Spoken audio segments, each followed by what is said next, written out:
gives us a thumbs up. We're ready to go. Excellent. Mark Miller here. Rory's on the Skype call with me. Rory, I am indeed. my friend. I'm doing very well indeed, my friend. The nice weather has finally arrived. That's awesome. I love that. Nice weather. And how things going, COVID related over there? Is that a thing we can talk about? So the theory in the UK was that we were going to have almost all the rules eradicated by about the 21st of this month. And it looks like it's just been put back another month. But, you know, there are far worse sets of circumstances to live under. So, not going to complain. I saw a headline about some encouraging data coming out from the United States, in that states that are vaccinating more are showing a marked reduction in number of COVID cases and hospitalizations. So it's basically, we're seeing statistical proof now that the vaccinations are working. And states that are not vaccinating or encouraging vaccinations are actually seeing increases in cases. You see, on the one hand, absolutely brilliant. This is good. This shows the way. On the other hand, did we really need to know that? Wasn't that sort of assumed? If you do what the medical experts tell you, shouldn't you get better medical results? That's sort of a norm, isn't it? I think you're right, buddy. I think you're totally right. I don't know why I live in this world where, we need to double check our data all the time. I don't know how I got there. I don't know about that. I tell you, one of the most... Nothing against checking, but it's nice, as you say, when it turns out to be the way you think it should be. Right. One of the most mind-blowing moments for me in the last 4 years was when I said, well, go out to Snopes. And they're like, Snopes is proven a lie, or something like that. And I was like, oh, okay, we can't really talk. We don't have a common ground. I was just looking at checking in code for what we did last time. So our last work was like about 2 weeks ago. Like a week and a half, yeah. Week and a half ago. We were working on targeting. And, I for some reason, Rory, am unnaturally relaxed. Let me just go in my seat second. There we go. I'm going to sit a bit there so my head's not going out into space. That's such a big head here. Sorry about that. But I find I am unnaturally, worrisomely almost relaxed about going in completely unprepared for anything. And today I feel like I am so unprepared. I have really only an inkling of what we worked on last time. No idea what we're going to do today. We'll discover that. You'll discover it with me. It'll be fun. Right, Fred? This is a good plan. I mean, it's like you have no particular expectations, so it's really hard to feel the pressure of those. You're not going to lower, your expectations couldn't be lower. So I guess the first thing we'll do is we'll kind of reorient ourselves with what we were working on by checking in the code. And I know I worked on some improved targeting, is what I worked on, improved targeting. And as I recall, we were able to, and I'm not sure if we were here for this, but we were able to get a bunch of folks around the, you need to, in order to do this, I need to start up my second machine. And it looks like it's started up and not logged into. Uno momento. Okay, I'll be right back, kids.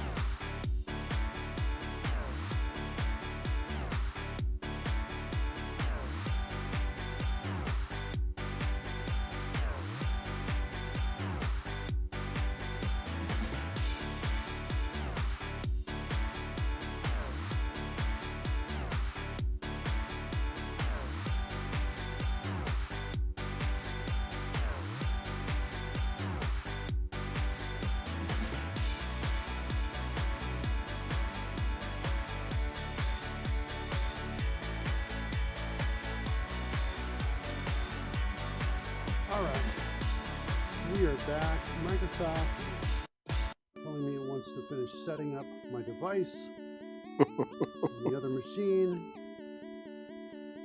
You still with me, Rory? I can't hear you. I am here. Can you hear me? Yep, I hear you now. Okay, cool.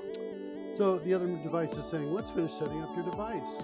And I'm like, let's just say remind me in 3 days. Gives me all those options, you know what I'm talking about? Yep. We're going to listen in on you. we're going to drop all kinds of things. Got a new update for OBS on this machine. I'm going to say OBS is up there. New Stream Deck version available. I'm going to say remind me later there too on the other machine. We'll get you a peek at the other machine here in a second. I think all I need to do is start up TaleSpire on the other machine. Get that going. Let's see if we can get a view to that other machine. Right there. Good. And that machine is very black. yeah, it's starting. You can see my mouse. Okay. Well, that's true. Yes. It's here, this might be more interesting. So not for now. So, have you got operating system updates that are going to deploy on that, given half a chance? No, just software. I did do operating Okay. system updates already early this morning or last night. I don't remember when. All right. Open this up. Did you hear the rumors? Windows 10, only another 4 years left to run. No, I didn't hear that. What's that? The end of support is apparently 2025, somebody's discovered. Doesn't that seem early? There's a suggestion that another version of Windows in some capacity might be coming, despite the fact that it was previously claimed Windows 10 would be the last version of Windows. I'm not sure quite what this means either, but I'm fascinated to follow along with any actual information that comes up. All right, so what we were able to do is get a bunch of characters on screen, Hmm. and then we were able to bring the targeting piece up here.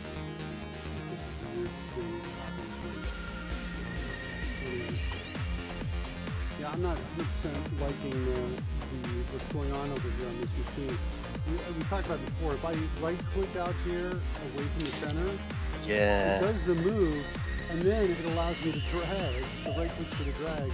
But what I have to do is intentionally drag, get really close to the center. All right, so let's see what we can do here. The targeting is triggered by Stream Deck buttons, as I recall. Let's switch back over to my main machine here. Have the Stream Deck app up. I do. And these buttons here. And so if I hit targeting button. That's this button right up here. Oh, I got a crash. Yep. On the other machine. Ooh. Let's see if we can show it to you in time. Also not switching over.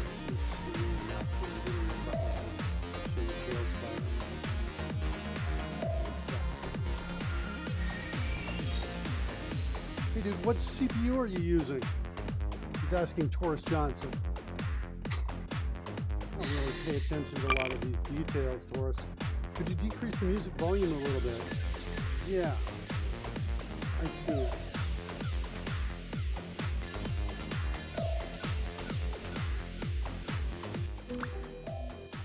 There we go. The volume so high. I guess I'm actually low. I have to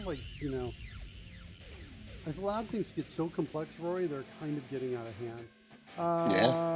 What's my system? Let's bring up my system. Your system is a pretty good system. I mean, it's not that old. It may be a year at most at this point. There you go. And at the time, it was the best thing you could get your hands on for sort of reasonable cash, wasn't it? Yeah. Yeah. That spec there covered in pudding.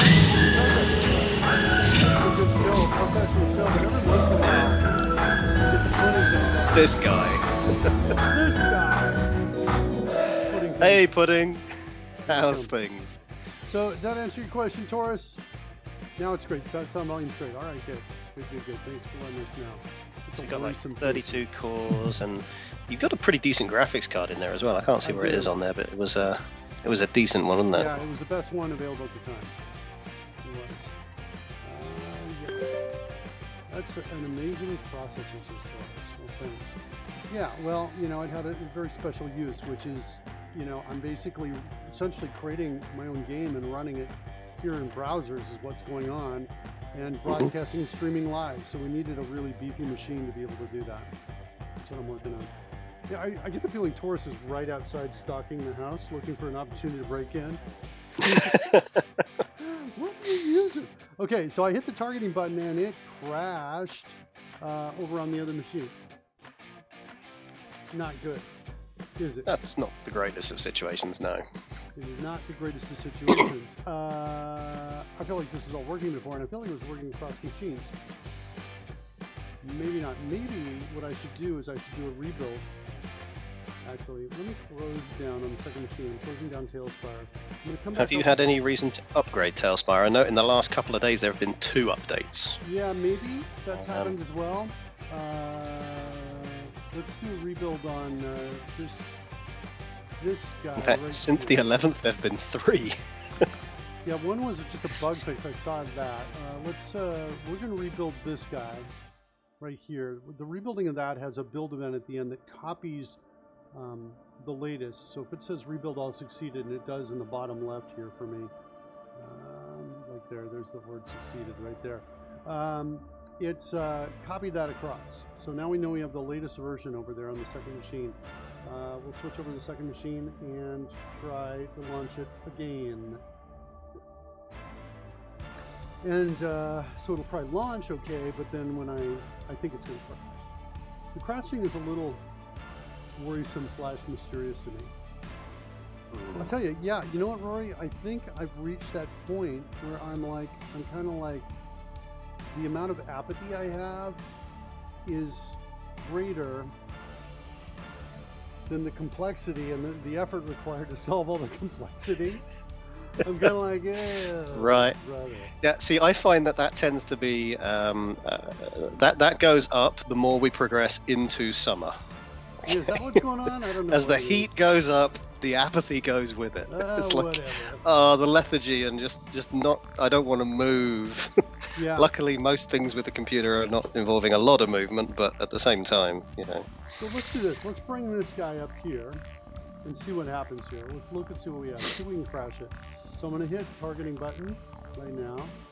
Okay, and it seems to work, but we have no targeting sphere. No sphere. Okay. Do I have to hit the sphere button? Oh, maybe I do. Okay. Okay, well that's working better. Kind you of. have multiple spheres. Except for it's not getting rid of the old ones. Yeah. That's not good.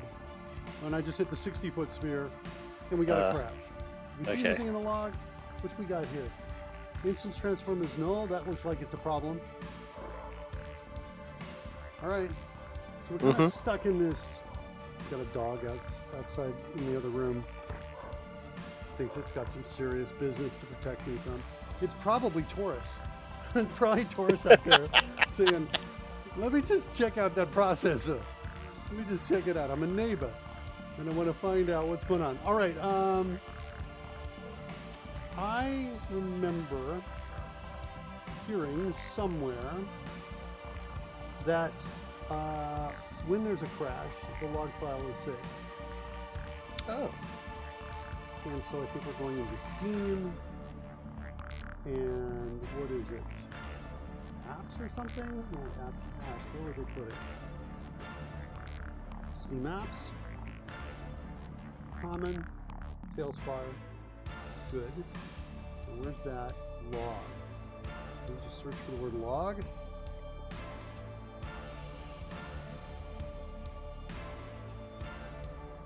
Log output.log. Would that be it? Isn't that an apps? No. I didn't mean to. No, stop. It's like a click. No. I meant to click there. No. All right. So let's open with. Let's grab some notepads. Is the Microsoft Store the new Clippy? It's like signs you didn't mean to do that. Yeah. All right. So here's the last piece of what we saw here. Starting with these parameters, 60. That's what kind of killed it. Yep. It's weird. There's a lot of finding going on there. What'd you say? There's an awful lot of finding going on. Tell me what you mean by finding. The lengthiest line, like every 3 or 4 lines there, says, parent instance transform find, and again, and again, and again, and again, and again. Right. Modify properties. Oh, yeah, that's kind of okay. Because what's happening is we're going through all the children, finding those pieces in the children and modifying those properties. So this is basically just Oh, okay. one step that's happening here. I wouldn't be too concerned about that.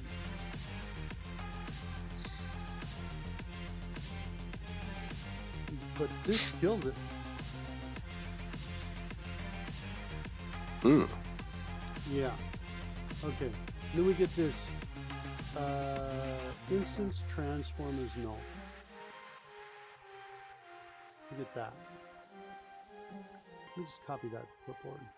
Switch back over to my machine here. See if we can find where that one is.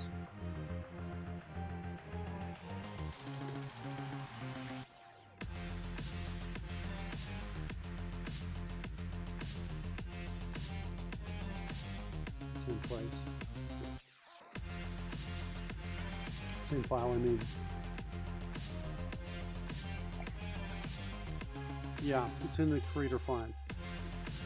Okay.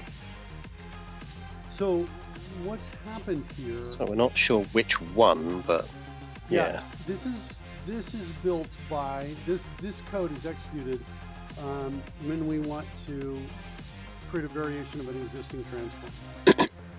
Is Sure. What's Yeah. happening? I think I understand what's happening. Set targeting sphere, which for composite effect JSON, we pass that in. That's going into known effects targeting sphere. Known effects targeting sphere is going to be out. Let me find it.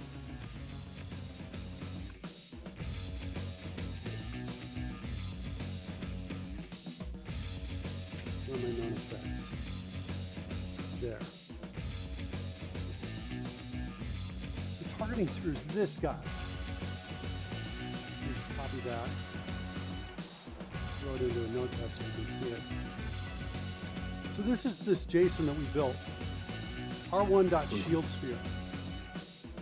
That's where it's getting it from. Prefab to create right there. So it's getting basically what happens. It goes through and then it goes and creates this. Once it creates this, it then changes the properties. Then it goes through its children, and for each children, it says something. If it sees existing child name, it looks for something called shield add. And or it might see item to clone, or it might see prefab to create. So one of these three will determine what happens with the child, that sort of thing. Yeah. Then it's going to go into its properties, and it's going to say local scale is equal to 111, active is equal to false. Interesting, so it's turning off the shield add there, and then there's other kinds of similar things that are happening along this path. At some point, though, we're not able to find it. So something goes wrong once we do the prefab.clone. Is what it seems to happen. What we can do is we can give ourselves a little bit more data on this.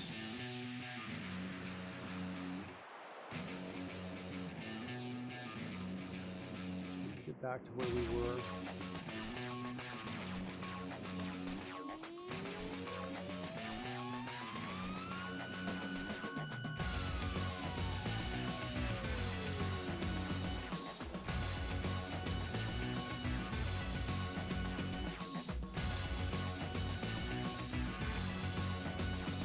Transform is null right there. So you clone it.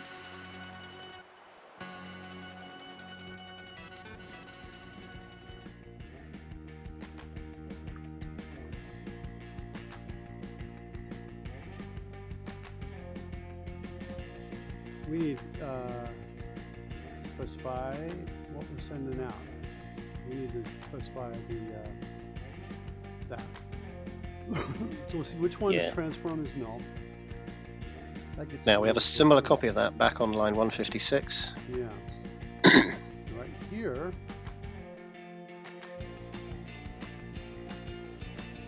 We'll do the same thing. And we're going to just give this the word prefab in front of it there. Which will help us know which one of the two variants is giving us the issue. Yeah. And then clone like that. Okay. What else do we need? Well, we were looking at that strange effect where you change between the different spheres, but didn't get rid of the old spheres. I haven't seen that before. I No. didn't see that last time. Last time we had It's an interesting effect. better results. You know? Yeah. Is it because of an update to TaleSpire or something crazy? So most of the things that I saw in the change notes were bug fixes, but there is this one thing, which is, and I don't quite know what it means, it's the ability to turn a prop into a creature. Now, I don't know what a prop is, but I know a creature is going to have to do with an entity and therefore might play in a similar space to what we've been looking at, but so no, it feels a little vague, you know? Yeah. All right. Okay, so in, what is it, modding utils, I think we get the targeting. There's some targeting thing here, actually. What do I got? Target. A couple things down here. Target. Right there.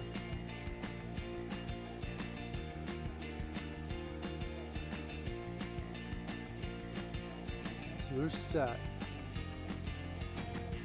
Where's our sphere? Here it is. It starts with sphere prefix. We say target on to int. Flashlight on. Yeah, we're adding the target disk, adding the target sphere. So we're not actually ever turning it off. So you could almost say, well, you know what? If target dot, do I have an is on? So is it just that we've never tried that sequence of commands? We've never turned it on and then switched between the various sizes? Yeah, that's kind of my feeling on it. Okay. Now I got to figure out how to tell if the target is on. Is targeting sphere set? No, that's only the sphere prefab is what that is. So targeting sphere on, flashlight on.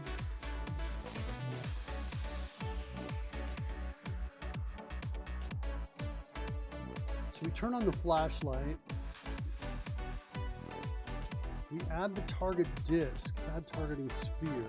We add the target sphere for sphere specified. Add targeting sphere.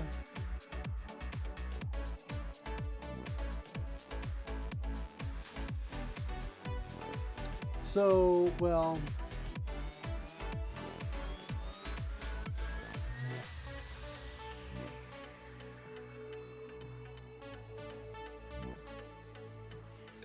hold on, I want to go back.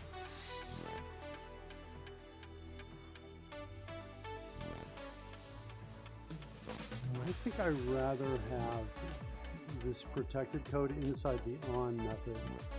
Is where I think I'd rather have it, so I can call safely on multiple times. Just declare on regardless. Yeah, that makes sense. Yeah. So I mean, as programmers, it's always good to give yourself less to worry about. So you think of future you and how it'd be nicer if, in this case, we have just less to have to worry about. So we'll do the protective code in a more internalized place. yeah, target disks are here. And I've got this cool cleanup method. What if I just called cleanup before calling on? I'm kind of feeling that. Like this is what I'm thinking. So we go into cleanup, that means we turn it off. Mm-hmm. Go flashlight off, set targeting sphere to null. That's pretty safe code. We call, no matter what. It turns off the flashlight. Cool. Targeting disks. Clear. Yeah. I think that's going to be better. All right, let's try that. What do you think, Roy? Is there anywhere in there that accidentally might now be creating a loop? So our cleanup leads to an off, which in some sense internally then calls cleanup again. I'm going to say no. It's unlikely that that's going to do that. We Cool, go look because at that's about the only place that's, or the only theory. That. We're going to go through all our target disks, and then we're going to destroy them. And so target disks are just things that we're saving as we're adding those. Cool. Okay, that's what's happening there. So In that case, yeah, it looks pretty good. I think I did a build. I'm going to do one more build just in case because I didn't check the bottom left. Rebuild all succeeded. All right, switching to machine number 2. Starting up TaleSpire. So hopefully we'll get better data in that log output right there. Cool. There's our log.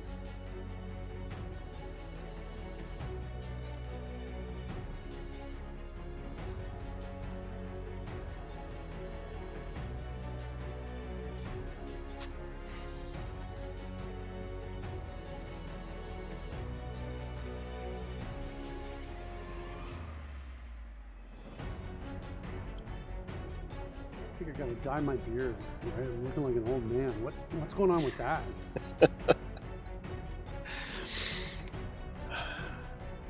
My wife likes mirrors. She's always likes to look at herself in the mirror. And I'm like, realized yesterday, well, yeah, if I was beautiful, I'd like that too. But no mirrors in the house. No mirrors is what I say. Here we go. Let's bring this back up. Okay. So now I'm going to hit the where is it? Targeting button. Targeting. Good. So there's my simple targeting right there. And I think at this point, I can choose. Is it set? Ooh, crash. That was working before too. I think we're in a completely different space here of issue. Yeah. I mean, I wonder if when you hit the the set before, whether you weren't sort of a different location relative to all the characters, so you didn't fall within any radius of having to do character-based operations, whereas just then you were really close to somebody and would have potentially started targeting them.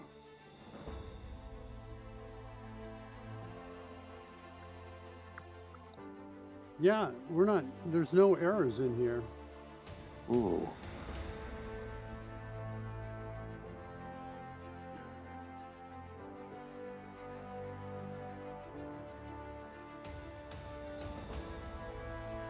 Yeah, my last message before the crash was response successfully created. Is it because of an update?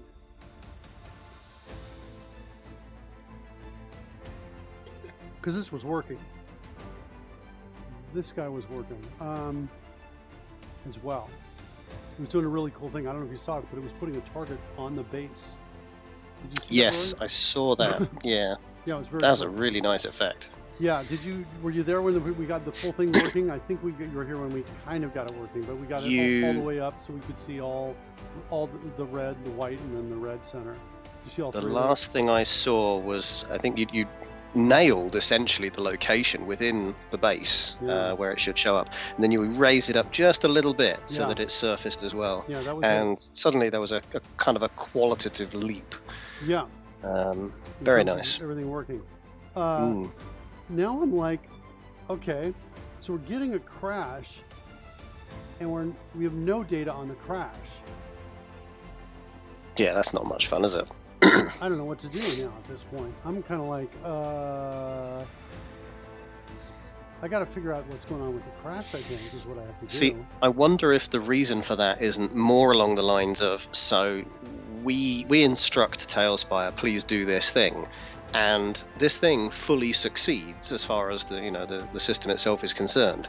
However, in a very short time frame afterwards, a related crash, but nothing that's directly triggered by our code, and thus it doesn't show up for us in our logs. Yeah, maybe. Yeah.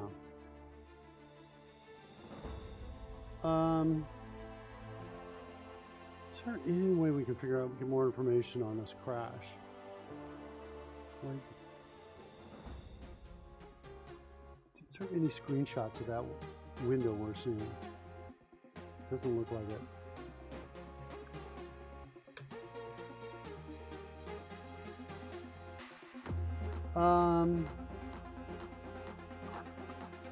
Wow, look at that report. Crashed so bad it turns off my computer. That may be hardware.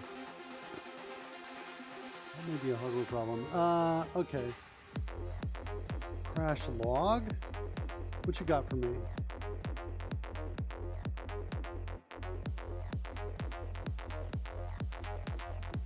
TaleSpire may have its own log. The log we're looking at is in the BepInEx folder, which is for the plugins. Let's come down here and look for log. Did we already do this?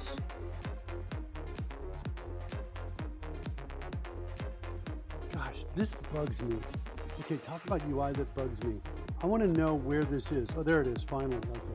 So same BepInEx. Yeah, I dislike this screen as well. I want to be able to turn on the columns from the detail view and just sort of change the width of them. I want all the normal features that I'd get in an Explorer right-hand panel, but the search just seems to have most of them missing. Yeah. All right, so those are the only logs there. What about going further up? So not maybe in TaleSpire, but in Steam.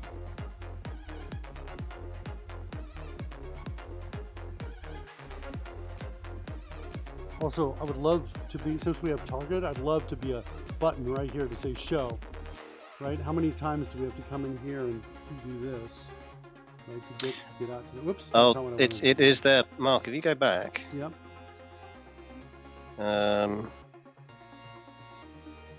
Open file location. It just, they moved it far away. It should be like right up here. It should be right next to it. You're absolutely right. All right, so now let's look for log. Do we have any logs here?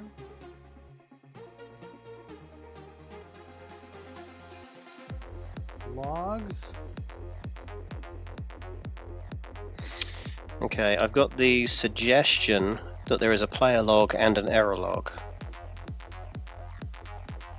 But so far, no indication of where. They're called player.log? I've got a screenshot of somebody reporting an error in TaleSpire with an image which is the same as our little crash logo that we keep seeing. Give me a link and to they, that. What are you looking at? This, yeah, 2 seconds. Let's paste. There. It's in the Skype chat.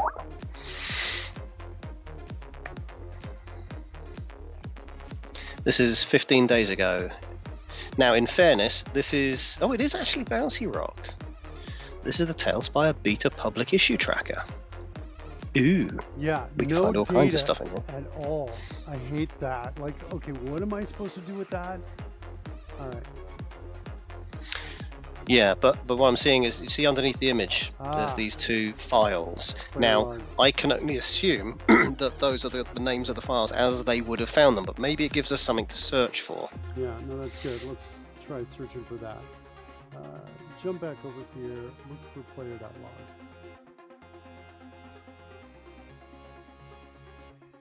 And wherever player.log is, hopefully error.log is there too. Mm-hmm. What? What?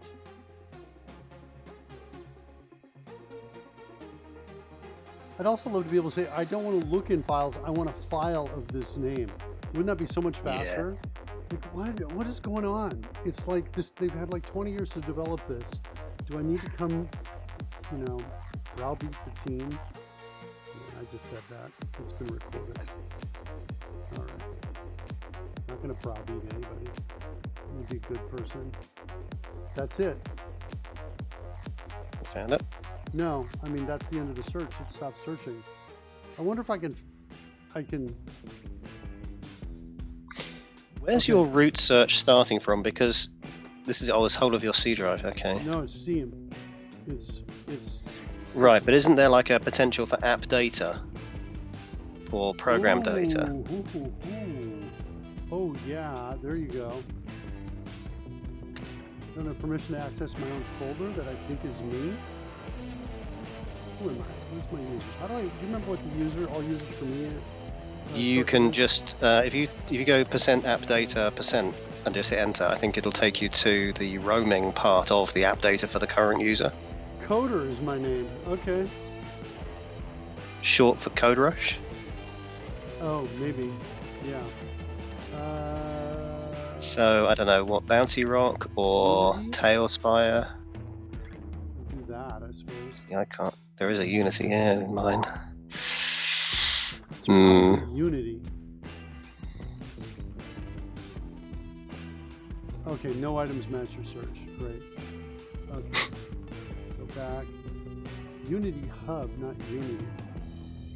I've got Unity Space Hub and Unity Hub on mine. They Yeah, obviously had a change of heart at some point. I have the same. I have the same. Logs. No logs in Unity Hub. Unity Space Hub. Just installed. Like, that looks not right. That's from a year ago or something.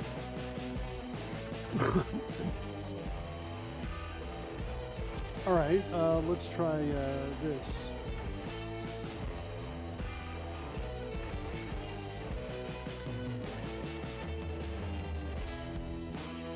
Ooh, tell me that that's... Okay. I've done a... Paste Try something for me. Yeah. So instead of that app data roaming, go to app data local low, and in there there's a Bouncy Rock Entertainment TaleSpire where you should be able to find a player.log. Okay. So saith the internet. Yeah, good job, Ryan. Crash intercepted. That's good news. Attempt to access invalid address. That sounds like some of my coding. I was told that by the C++ compiler within the last day. Here's what I suspect. It is an update. It's an update issue. And I've got the old DLLs that I'm building against. That's what I suspect at this point in time. Interesting. Because that's like the, you know, if you're trying to get an address and you're not matching up, this could cause that kind of problem. All right, let's go try and figure it out over on this side here. Let's go look at the update. Let's bring up TaleSpire here, make sure it's updated on this machine. I was going to say, I mean, you may have some updates, but do you have all the updates? Because, as I say, with 3 in the last 4 days.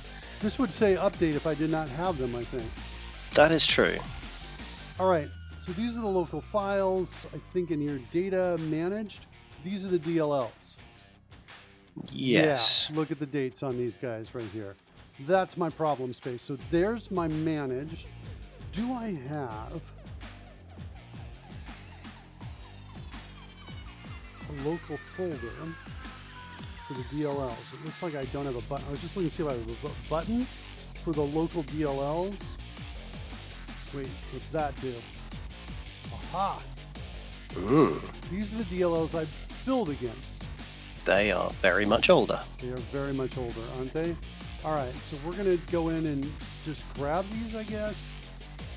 Feels like I need to build something to do it. The BepInEx. No, there's no BepInEx in there.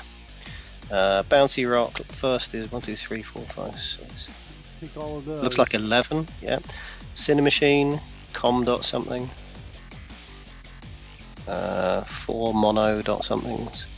MS Core Lib seems like an unlikely thing to copy. Let's not do that. The monos as well. Yeah, the okay, monos are new. Mono.data.sqlite, mono.posix, mono.security, mono.webbrowser. What if I just grab everything that says DLL here and bring it across? Zero Harmony is not there. I kind of feel like Zero Harmony should be there. That's for something to recall. NCalc, why not? Net standard. Newtonsoft can't be different, surely. You know what? I'm gonna do this. I'm gonna grab by type here.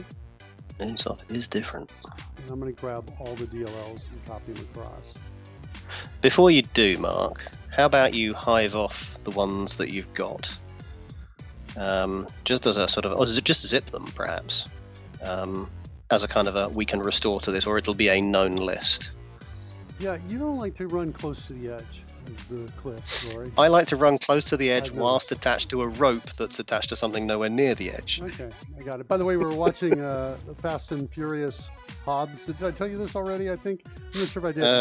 Hobbs and Shaw. We was watching with my son, the Hobbs and whatever, the Fast and Furious movie. And I'm like, and we start to see the scene. I say, now what would be really cool? And I do this a lot of times in when I'm watching movies. I'll say, here's how we push it even further. You know, here's the overkill productions. Anyway, I say it, and then they actually go and do it. They like, you know, they're going around. There's like something You know, there's a helicopter chained to a car. They're going around the cliff with the front wheels hanging on. That's essentially the part Yep. I had described. But they had hooked in like 5 more cars in the lanes Yes. to go across. And I was like, all right, you guys beat me. You did better than what I came up with. But I do like that particular series of movies, but you do have to suspend a certain degree of disbelief I know. to enjoy them. I clicked in the middle of one and I saw Van Diesel jump like 200 feet from a freeway up above, landing on a moving car below. Yeah. And I was like, okay, yeah, you can't even survive that fall, right, without injury, right, without you're going to be coming in so fast and hard on that car, you're going to just make a massive dent. But he's just like on it. He lands on it. The car's fine. He's fine. I was like, all right. Okay, I think that the series gave up any sense of reality way back early in the series, but it's fine because you kind of go into them thinking, okay, what level of crazy are we going to see on display this time? Yeah. So we've got system stuff, Unity, all this. I think this was a straight copy from where, this here before. So I'm just going to take all of that, every DLL I have in there, and I'm going to bring them across. And replace them. So what that means is there's 6 that are kind of new, right? They have 171, 165 the same names. Wow, that is pretty minimal. Yeah, okay. Yeah. All right, so now we're going to come back in again. We're going to say, let's rebuild.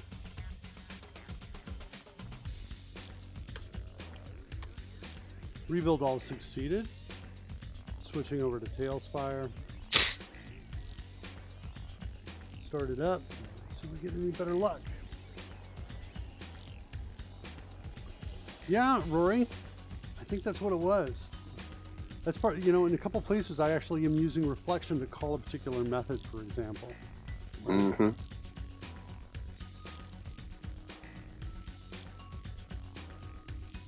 Although now the more I think about it, I think, well, that may actually work on an updated DLL. It may be the other pieces that are failing, that are giving me this address error. Right? Yeah, it's an interesting. Address. Okay. This player log is my friend, by the way. Oh, yeah. Can I pin this? Yeah.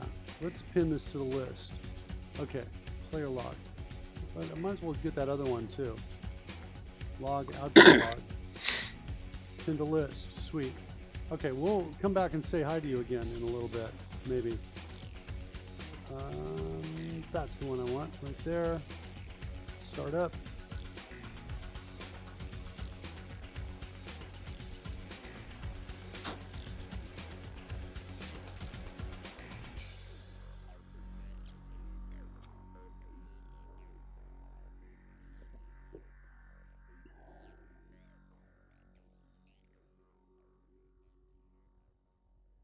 Okay, so now hitting the targeting button, hitting the set button.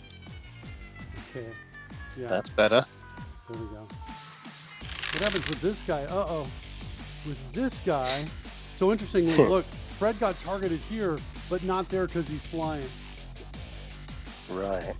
Okay, so what that means, let's clear the targets a second. Let's look at. Haven't you got a mechanic that literally goes looking for the base and presumably did not find one? Yeah, that's what's going on here. That's kind of what I want to look for right now. I want to go. I actually this is something manageable, bite-sized, safe. We can go take a look at. Sure. Let's go grab it. So what I want to do is I'm going to go into the Form Explorer, bring up the effect editor, then explore a mini. And we're going to go get Fred. That's Fred right there, who's flying. We're going to see what he looks like.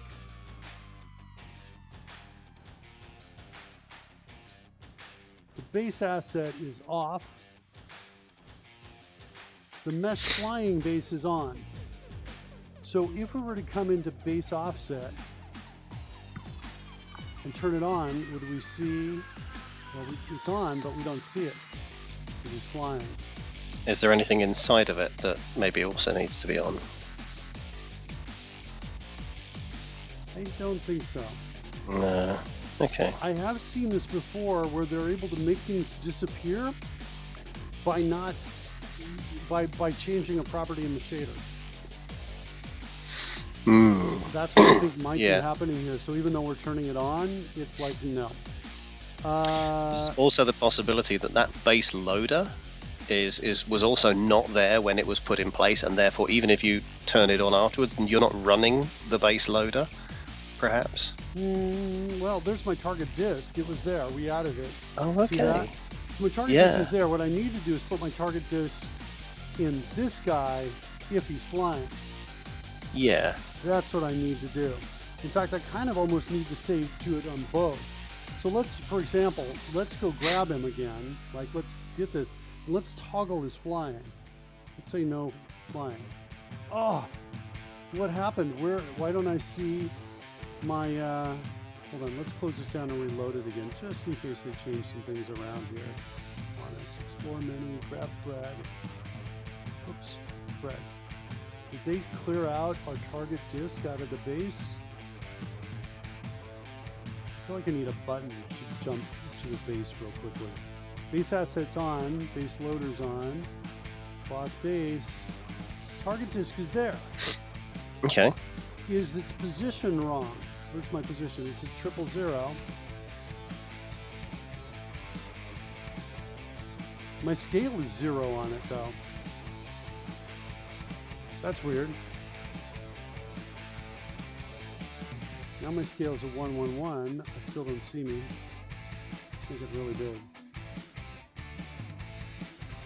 I don't see the target disk anywhere. I see that. Let's turn on targeting again and set it.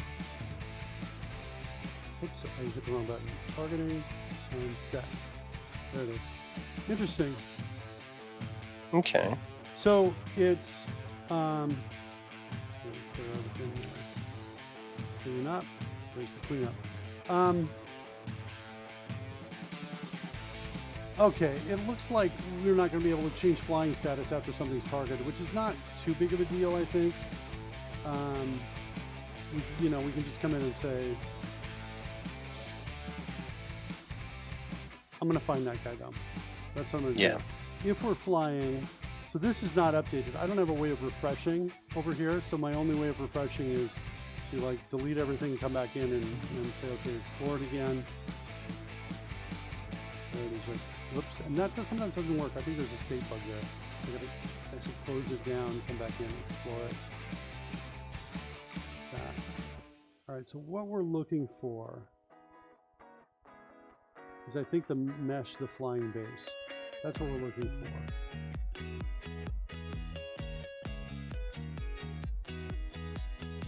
Is there anything inside there?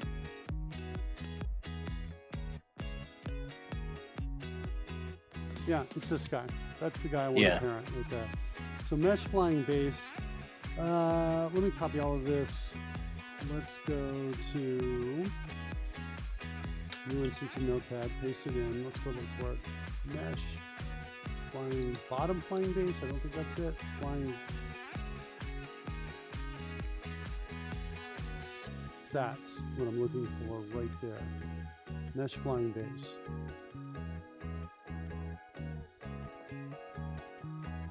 Okay. All right, so now let's go back over here and try and figure out what's going on with this. Add target disk. This is getting a transform that we're passing into it. Add target disk. Game object. That's not the one I want.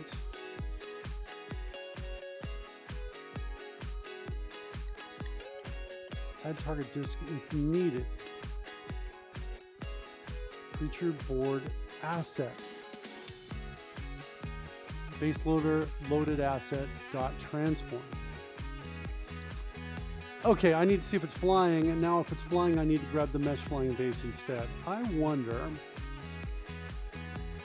Let's do this. Let's introduce a local for this guy. Loaded asset. Let's see if loaded asset. Now. Hold on. keep that here, but I actually don't think it's in base loader. Switch back over here again. Look at this again. Where is it?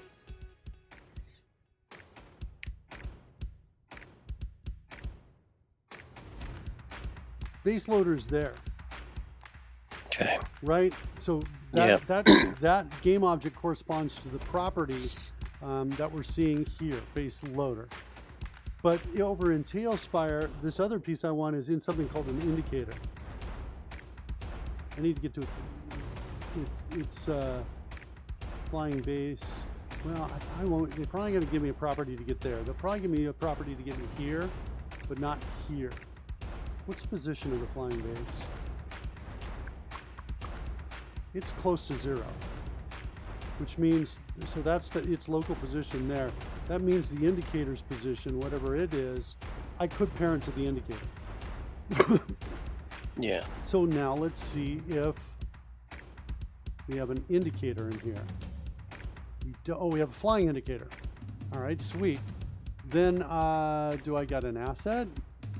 Do I have a game object? Ooh, I got a game object.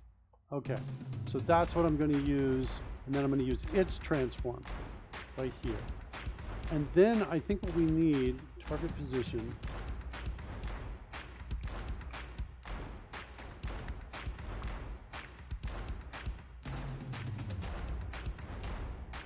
All right.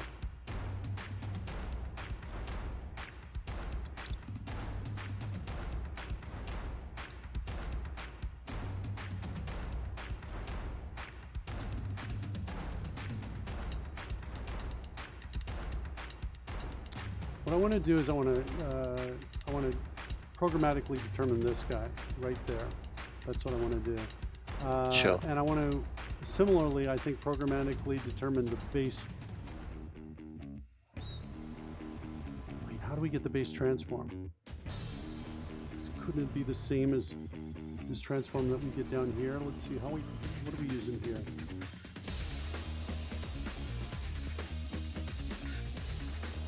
Oh, tab the next reference is working probably because I've broken code. Mark, you've switched back over to code, but sorry. not showing us. Thanks so much. Thanks so much. Thanks so much. All right, there we go. So the base transform here is base loader, loaded asset. That's the game object for transform. So we really, this is only used in one place. Let me rename this. Add target disk to creature. Like that. We don't need this base transform passed in.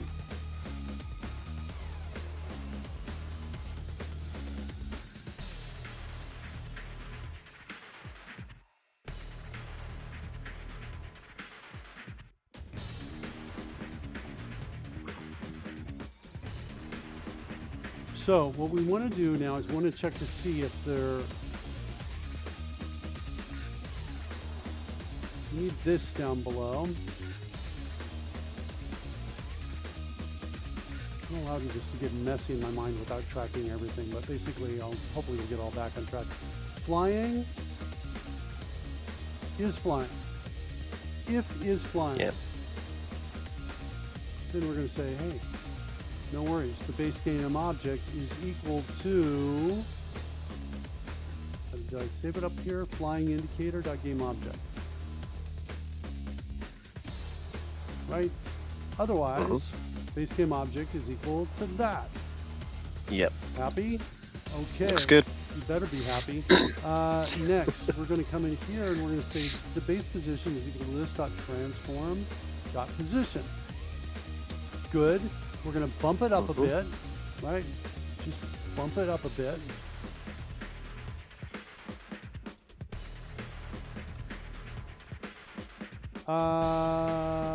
And this code right here.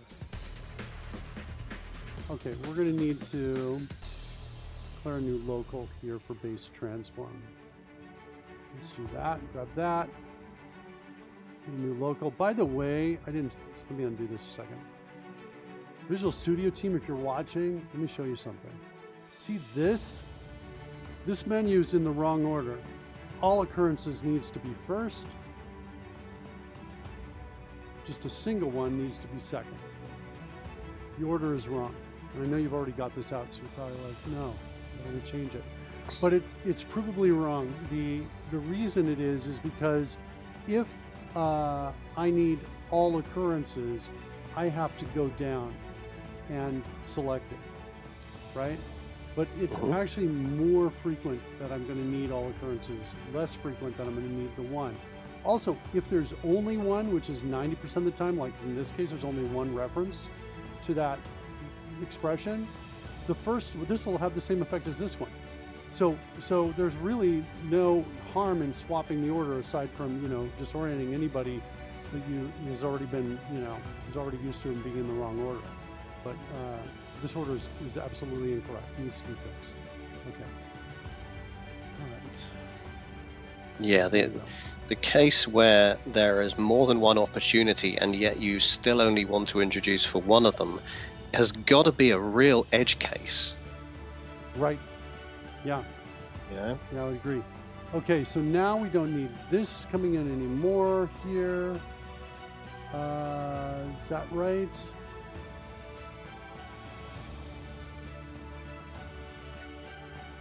Okay, so add target disk to creature is there. Now we need to check to see if we've already got it, which is here. That's happening. This needs to happen here. Okay, so if it's already got that child, then we're done. Yeah. Then we're going to bump the target position up a bit. There. And then the transform that we want to use is here. That's going to be the parent. I think that's the fix. It looks good.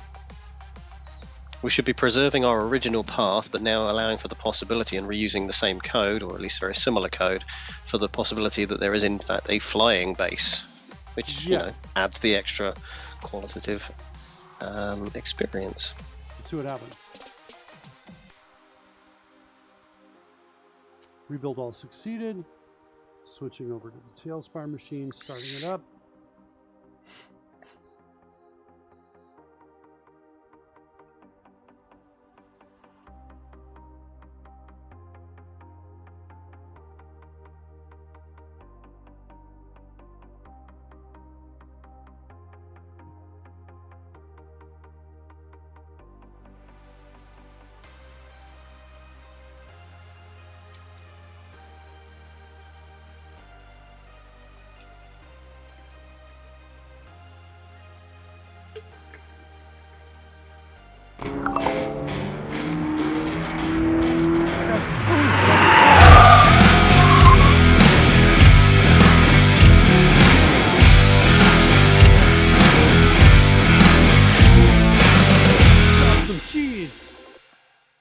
How you doing, Screech Rat? Well, we're literally breaking TaleSpire. At least we were before. We were sending debug messages out, or log files out. I needed to update my DLLs that I was building. I think it was more fair to say that they were breaking us. Yeah, they were breaking us. But at this point, we think we've managed to dodge the bullet, and perhaps things are not only working but are working better. We've just added some code that will allow us to target not just ground-based creatures, but hopefully ones that are in the air as well. Let's see it. Here's the test. Nice. Ta-da! That really works well. I'll take it. That's not bad. No comeuppance today. That's right. Let's set that guy and whoops. So I hit the button, but then I move. So I want to clear that guy and then set that guy, hold it for a second until he's set. What's cool about this, if you notice, Fred is targeted right there, right? If we come over and clear it like that, ooh, but it didn't go away. Interesting. Okay. Have we written clear code for going and finding it in that location? Remove target from nearest creature. But it removes from where it perceives him to be. So it's not doing the same logical detection that we've done here. That's fine. Yeah. We can do that. Okay, let's do it. I'm doing an extract method on this piece right over here. Hector says, I missed your stream last week. Hope everything was great for you. Well, I wasn't streaming last week, Hector. Yeah. I was, we were at Disneyland and at Dev Intersection. So I was doing both of those things last week. All right, so this is What we're saying is that Hector HSE's precognitive skills are pretty good. Didn't show up for a stream that wasn't there. Well done. Yeah. That's very efficient use of your time. Screwshot says it almost looks like it's got 2 targets stacked. Okay, you're right. It does from the glass, and it's not. These targets are maybe a little thicker than they need to be. I could adjust that. I'm going to call this get base game object like this. Now I'm going to take that. Let's do that. Let's grab this.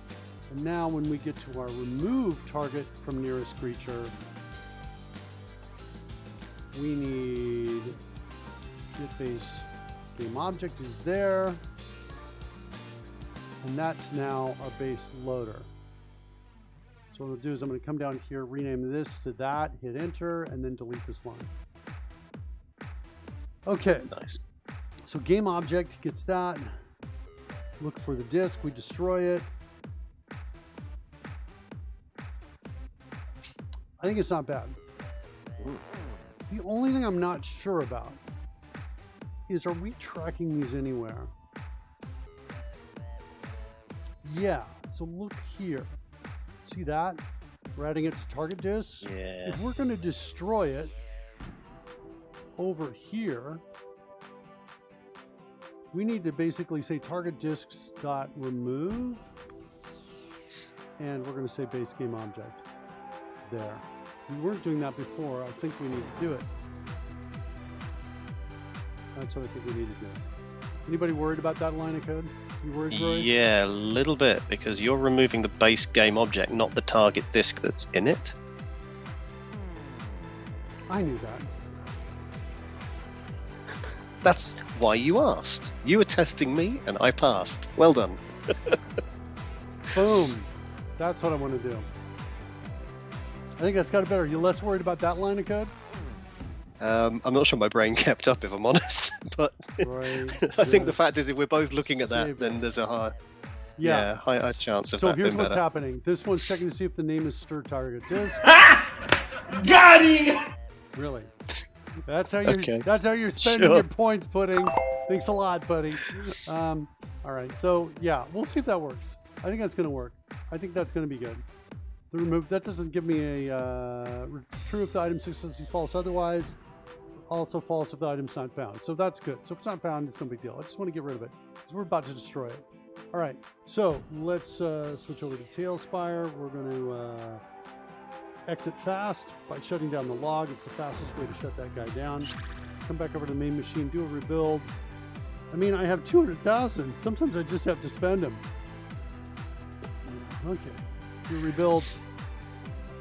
It's gonna copy everything over to the second machine. There it's copied. Let's switch over to the second machine. Let's go start up TaleSpire. Are you pumped, Rory? Oh yeah. Are you pumped? I don't want to shout too loudly into the mic. Are you pumped?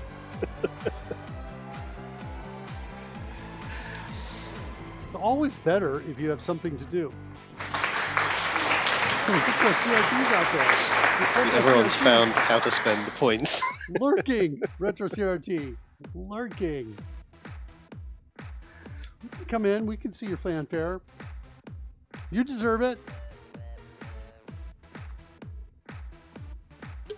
All right. Here it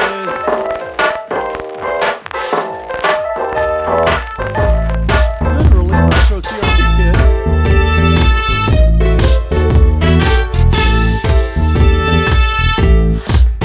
Bam, bam. Okay, back over here. So that was actually some progress I think we made. Let's try again here. Hit targeting, turning it on. All right, let's set it. Go. Good. Let's clear it. Nice. Very good. By the way, the Star Wars land in Hollywood Studios at Disney World is beautiful. Yeah. Beautifully done. It's so beautifully done, I actually wouldn't mind going back, just hanging out. It's gorgeous. The rocks, the land, everything feels like a little bit foreign. You've got spaceships, all around corners. You see, it's really, really, really well done. I was super impressed. with their what they did. Okay, set, clear, clear. Yeah, and so now you can see that you also see Fred's targeted appeared, cleared.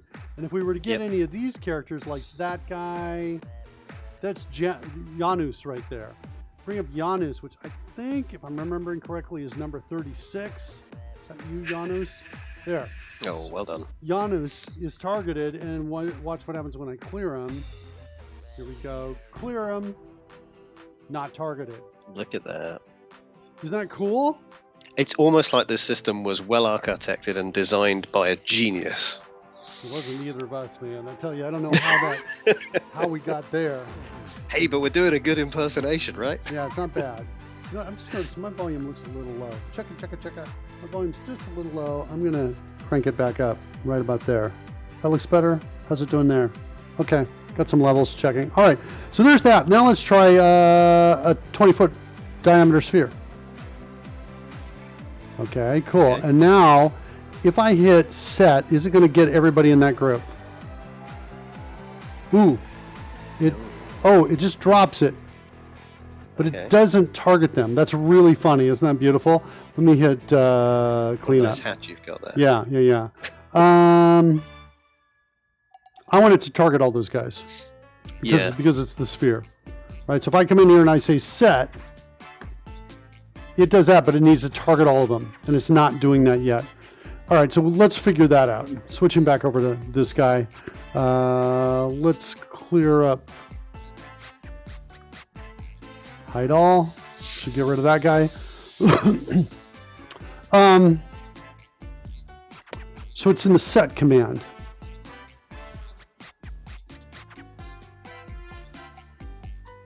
Command set.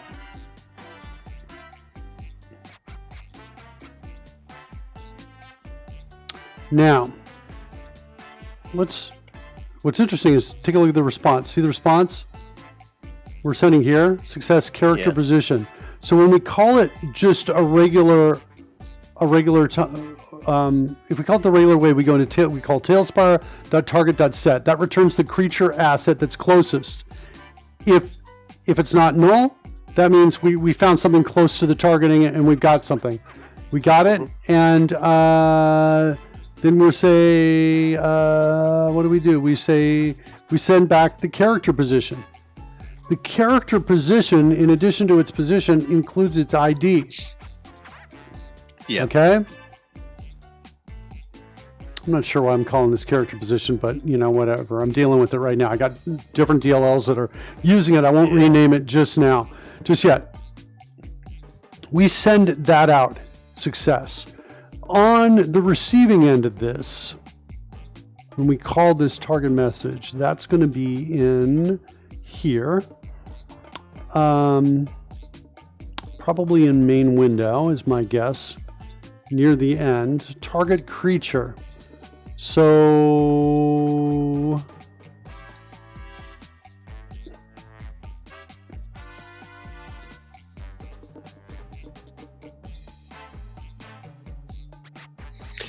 we almost need to have a variant of this that returns a list of character position. That's what I'm getting to. Yes, exactly. So here, TaleSpire target sends message to server target, right, like that.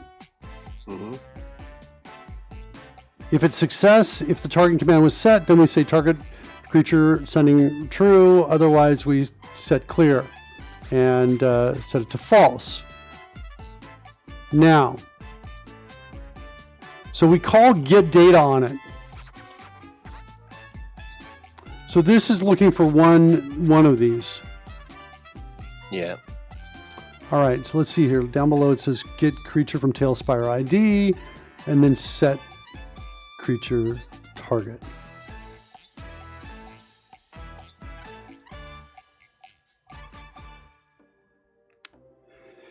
Yeah, do we just change this to a list of character positions?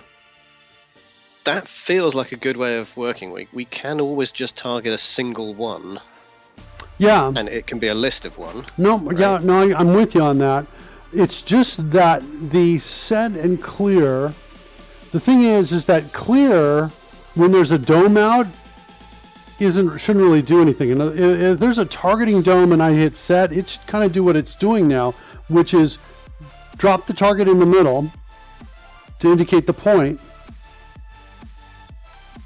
Oh, I see. So set is not targeting. Well, it depends. Actually, yeah, I see what you mean. That's a pretty legitimate way of working, isn't it? Yeah. You're effectively targeting the ground, but with the knowledge of these other people will be affected. Yeah, I think I need a new command. Is what I need, because there's two different kinds of spell effects. There's a spell effect that says, okay, I'm targeting the center point with a sphere of what you're hitting. And then I think I need another command that says target everyone in sphere. That's what I need. Does that make sense? Yeah, it does. It does. Okay, so let's go to Stream Deck. And so I've kind of got set. This is what I'm currently hitting in clear. This is my individual one. The ready, I forget what ready does. I think that means I think that turns off the light only. I think I've got a bad icon here. Kind of a lame icon. Clean up. I'm gonna move this over. I'm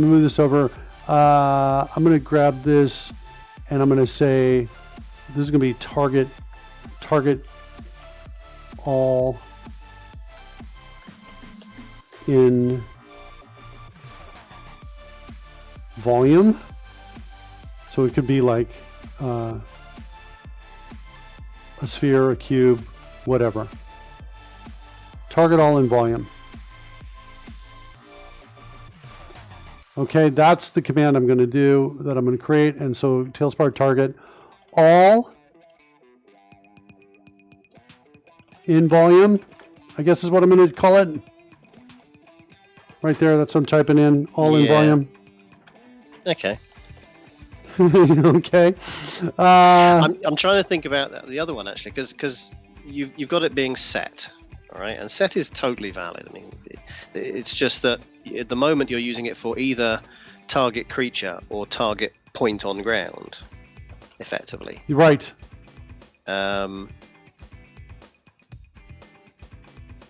Which is, yeah, I mean, there's nothing wrong with that. So, yeah. I could change this to target creature. I could do this. Well, I know you were trying to keep a minimum of commands, weren't you, before? And this is the same command, effectively, to do those two things. Yeah, but I could create two buttons. Target creature. Okay. And I could very easily just do that and call this target point or ground. Yeah, target point, like that. And it's just going to be the same command. Right, so for ease of use, this is good. We know, as a human, you read that, you go, I know what that does. Yeah. No problem. Yeah, and then yeah, it's better than set, I think. Yeah. Turn targeting. Turn on targeting. Like that. Target creature, target point, and then target all in volume. All right, so we need to just add a command for that. Target all in volume.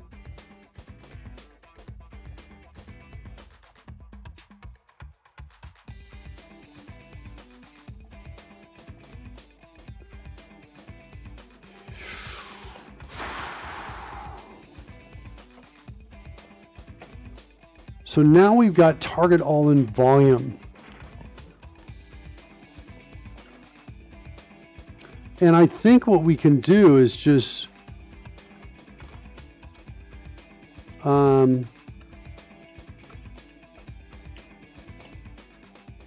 do this.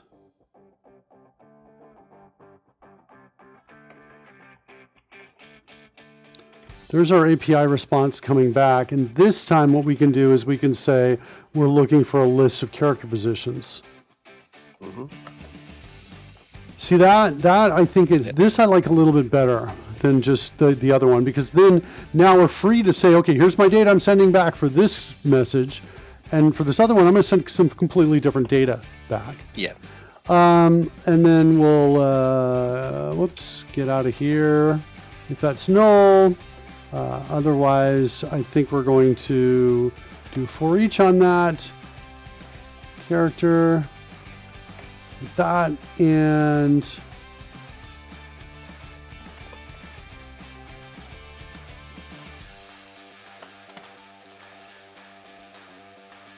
And then what we want to do is set creature target to true.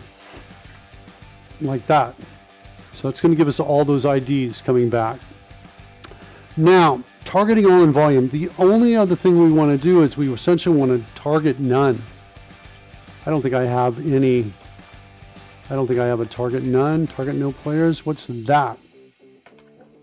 That might be close. Player stats manager. Clear all targets. Update. Okay, good. That gets Sounds me good. halfway there. I also have to target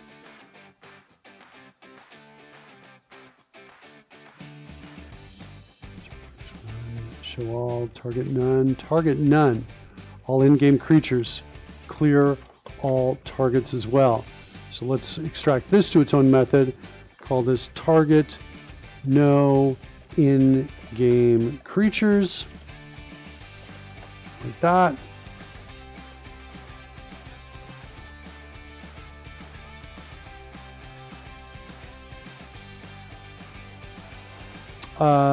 Then I want to come back down and now extract those two there and create my big fat target none that I wanted to have that didn't exist. So there's target none.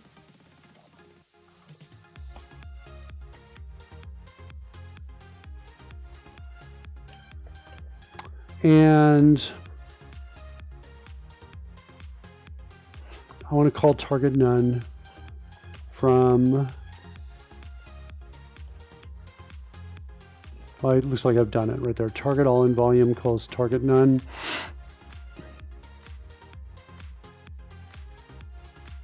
Yeah, I think that'll work. That'll get me back every single one.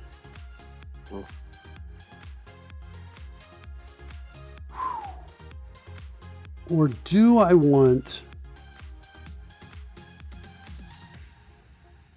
Yeah, I'm okay with this. I'm okay with this. All right, so target all... The thought process I had is, well, you know what?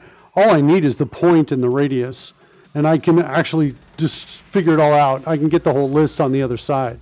In other words, I can send less data across. Yeah. Maybe I'll be up for changing that, but right now let's go to all in volume. Let's take that down below into the plugin. It's in modding utils here. Here we go. It's in this space here. So all in volume.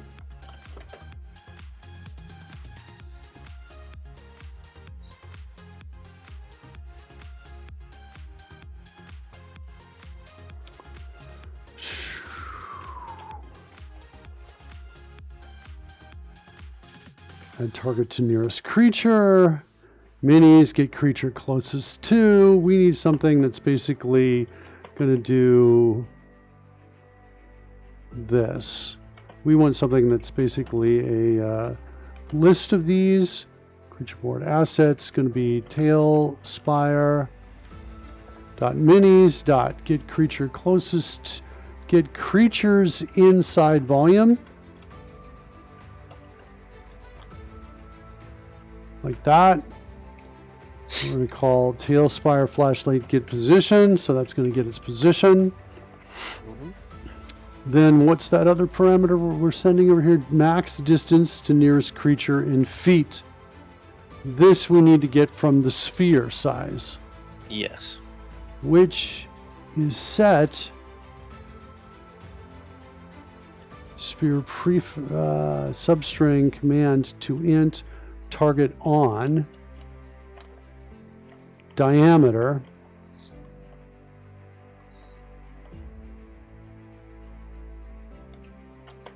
we're going to say this. We're going to say target sphere diameter is equal to diameter. Now, are we in trouble? Do we ever call on without a parameter here? We do for initialize target. Okay, fine. That does a 40-foot diameter. There's the on. If we just call on by itself, we're going to do that. And then here's with the sphere prefix. So yeah, I think we're good. Do you want to say something, Isn't Rory? there- Yeah, I feel like there was a command you issued, which was when it was already on, and you were changing the targeting sphere size to switch it out for different ones. That has to Yes. inherently change the diameter as well, right? Yeah, you're right. It's here, right below diameter feet. On should be, we want to make sure we're actually passing in.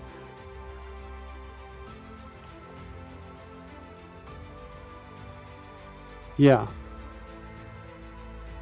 It's diameter feet. Well, actually, look at this. Targeting sphere right there. This is just in the wrong space.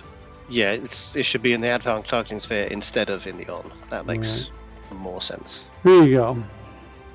Okay, target sphere diameter is equal to that, but it does make sense to set it to 0 here. Mm-hmm. So, okay, cool. And maybe in the off as well.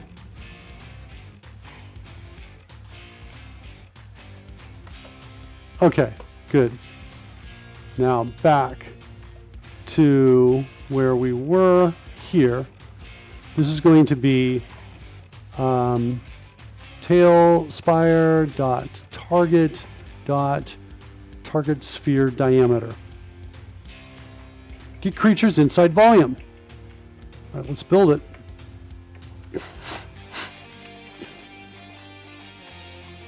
And actually, this should not be volume. This should be inside sphere. I am going to have to support other targeting mechanisms like cube and stuff, but we're going to call it that. Get creatures inside.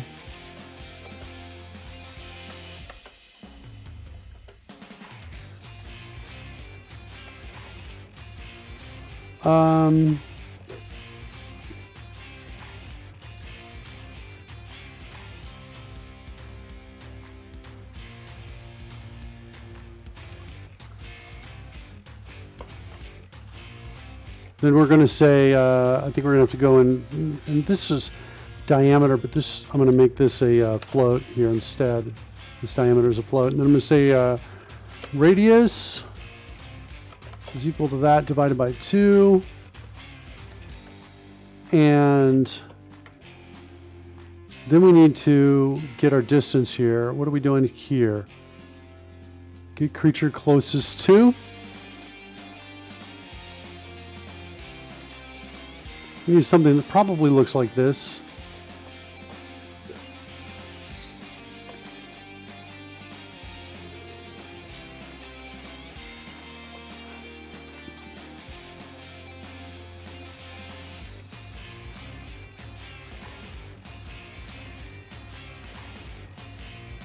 So this is if distance. It's the same if condition. It's just that we're not calculating the singular one so far. We're adding it to a list. Yeah. Get distance to point in feet.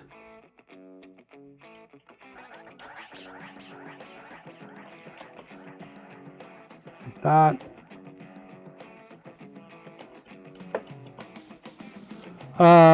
If distance in feet is, let's do this. Target diameter, feet, like that. If distance to feet is less than or equal to radius feet, then we're going to add it. So we're going to say result dot add creature board asset. Mm-hmm. Hold on, all creature assets. I missed that.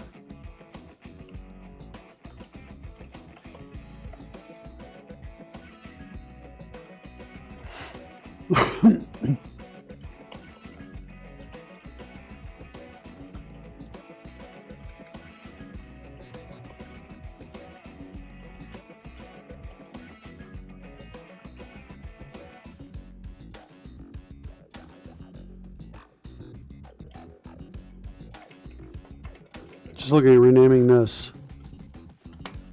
The 2 point is implied. Get distance in feet, get distance feet. Like that.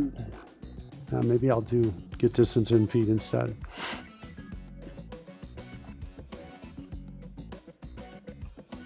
Okay. Get creatures inside sphere. All right, so now we've got our assets coming back.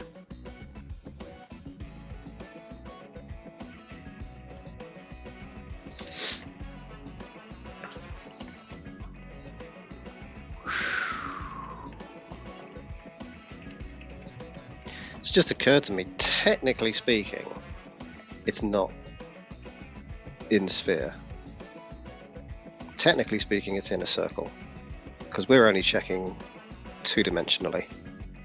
No, I don't think In so. fact, isn't it in cylinder, actually? No, I don't think so. We should be checking all of those. Get distance in feet should be you doing 3 dimensions. Yeah. This is in 3 dimensions right here. That position minus position. Cool. Ooh, though, look. See that? We're getting the loaded asset transform position. But I should do the same thing if it's flying. Right? Right, so it's basing it on the three-dimensional location of it if it wasn't flying. So Right. if you are I need to know where it dead is. center of the sphere but flying 21 feet in the air, you're still going to get caught by this. Yeah, but if you're, well, yeah, right now that's the case. And what we want to do is we want to get the correct piece to work with here. We want get base game object is what we want right there.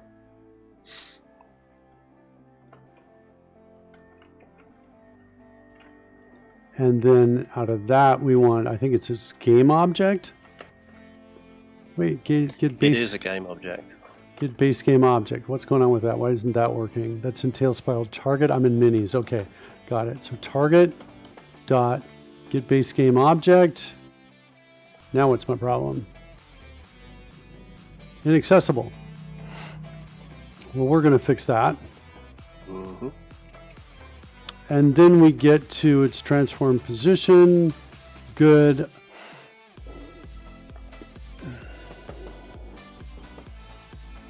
I might come in here and do this just in case we don't get it. And the distance in feet, if it can't find it, should probably be the maximum value, is what I think.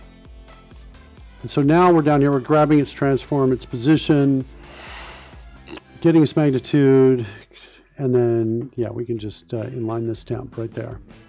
So there's get distance in feet. Let me turn off Dropbox. Likes to put up that message if I save frequently. Okay. Are we done? Did we finish it? Yeah, I think that's good. We should be able to demonstrate that easily enough. I got to rebuild this. Oh, TaleSpire's running on second machine. Close. And I got to rebuild. Just want to rebuild this, make sure it works. And then we've got to actually shut down and rebuild that guy. Yeah, rebuild all succeeded. All right, so let's shut this guy down. That turns off my lights, gets a little darker here. Those are the lights connected with the fireballs that we were creating and working with. Let's come back in here. Let's do a rebuild of this. Just building everything.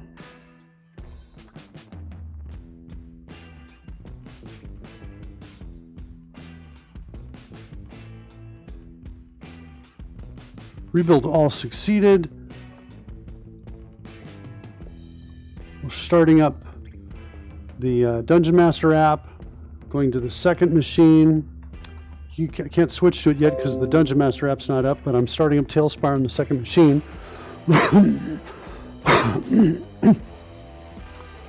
As soon as the Dungeon Master app is up, there it is right there. We will hide the scroll, hide the nameplates, move it over to another monitor, switch over to TaleSpire view, and load up the board. So we're going to test trying to target a whole bunch of characters in like a 40-foot radius or 30-foot radius, that sort of thing. Yeah. The cool thing about this is here, let me switch back over to this machine over here. If we could easily add, so this is all in volume, but we could also add target all friendlies Yeah. in volume. Target friends, you know? I'm not sure how to do this without taking up a lot more space, but target friendlies in volume. And another one that says target enemies in volume, which is really sweet, right? Depending on, you know, what the spell is, that sort of thing. Target enemies in volume. So we could do that too. We could build those up here. All right, back over to the TaleSpire machine.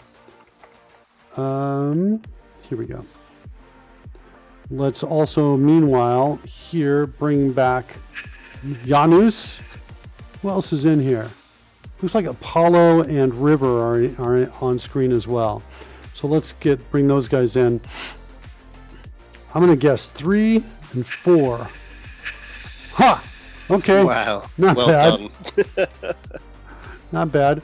Okay, and then so let's see. That's Paul. That's River. And this guy, I don't remember who this guy is. I don't remember if he's Miles or not. Maybe, but we just won't target him. Well, he'll be targeted, but we won't see him. But what our goal is we're looking to see if we create a sphere here, if we can. Well, actually, let's see if we can get anybody. Wouldn't that be nice? So I'm going to turn on targeting. I'm going to add like a 30-foot sphere to this thing. What? That hardly seems fair, does it? No, it doesn't. But look at how quickly I got that player log up. Yep. I haven't seen any problems here. Oh, wait. Crash intercepted. See latest. Okay. I'll do that.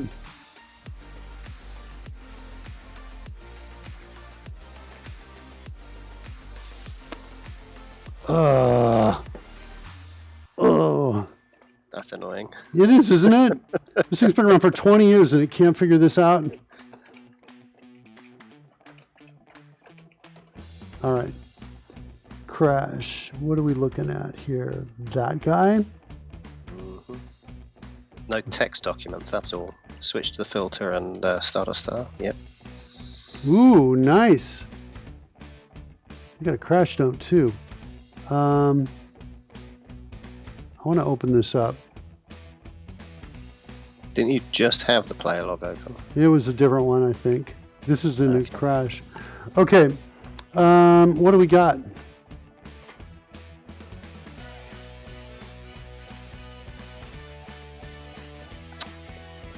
That's not helpful to me. It's just a bunch of data. Got some cost stacks out. Well, I suppose with a lot of scrutiny, I could wade through this noise and find it.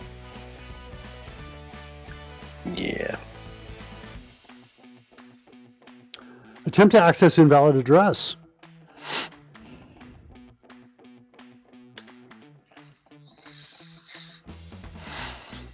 That doesn't quite make sense to me. Yeah, I thought we kind of accounted for that. Yeah, this has got the latest update as well. Well, small update patch notes, early access patch. These are, I think this has been applied because I think this would say update here. I think so too, yeah. Is that the remote machine or the local one? Remote. Okay. It's the remote machine. So player log, what did you have anything useful? What is that? Fallback handler.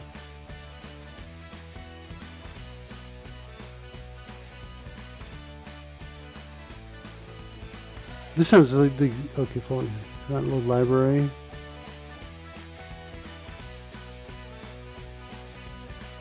Huh. I don't think that's necessarily relevant. I should be at the end of this thing. You know what? This is just a copy of the player log we were just looking at, I think.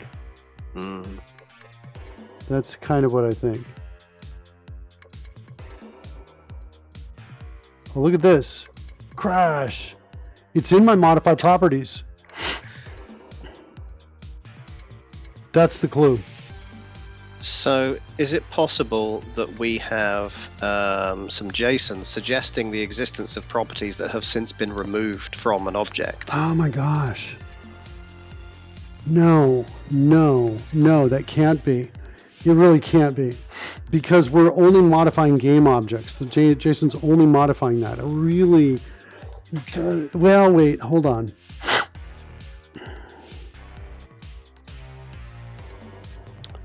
Yeah, no, I'm pretty sure the answer is still no. Because we're only modifying the JSON that we're modifying, the objects we're modifying are game objects that are part of the assets that we're loading up.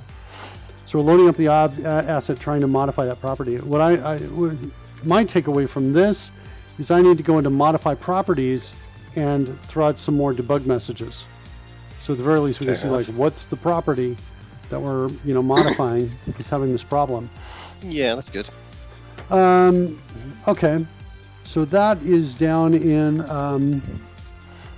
composite effects, I think. Okay, well, whilst you add all the diagnostic glory to the system, I'm going to take a little break for about a day. Not too long? Okay, just a day? No, just a day. Cool. A little less, in fact. 23 hours, 22 and a half. Nice. 22 and a half hours? Sounds Something like awesome. It's the right kind of break to take. He's awesome. It is the right kind of break to take. Yeah. All right, my friend. Have fun. Be Thank you, Rory. productive. Continue the awesome, and I will see you tomorrow. All right. Fred's waving goodbye. Bye-bye, Fred. All right. So modified properties. At the very least, I need a little bit more data here. He works hard. He does, Retro CRT. He does. Fred does too, right, Fred? Fred's watching the code. Okay, so I've got this. This at least tell me what's happening here. What's going on inside modify property? You know what? Yeah.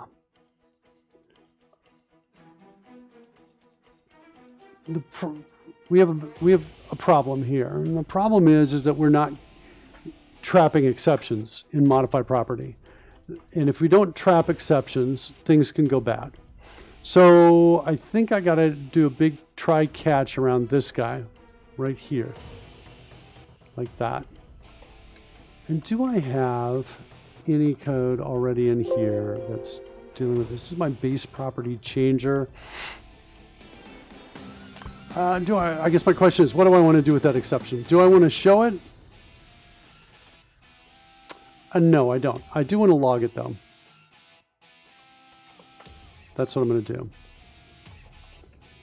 And I'll do like a while loop here while the exception is not null. Then I'm going to say, hey, exception is equal to exception.innerException, like that. And then I'm going to log every exception that I see. So we're going to say exception,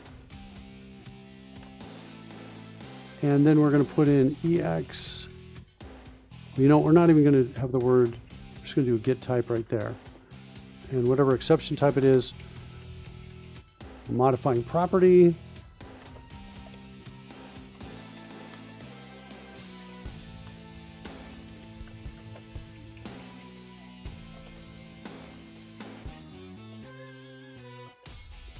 Let's put the message right here.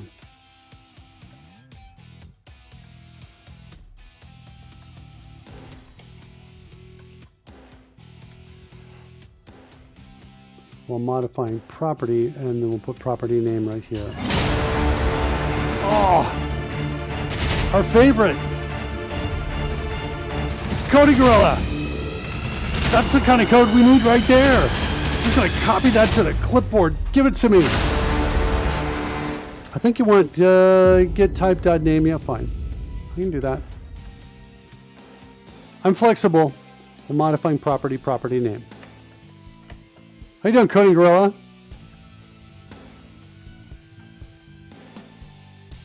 No. Oh, we lost property name outside? What's happening here? Oh, because we have some split stuff in here. We're just going to go, we're going to put name out is what we're going to do. We'll put name.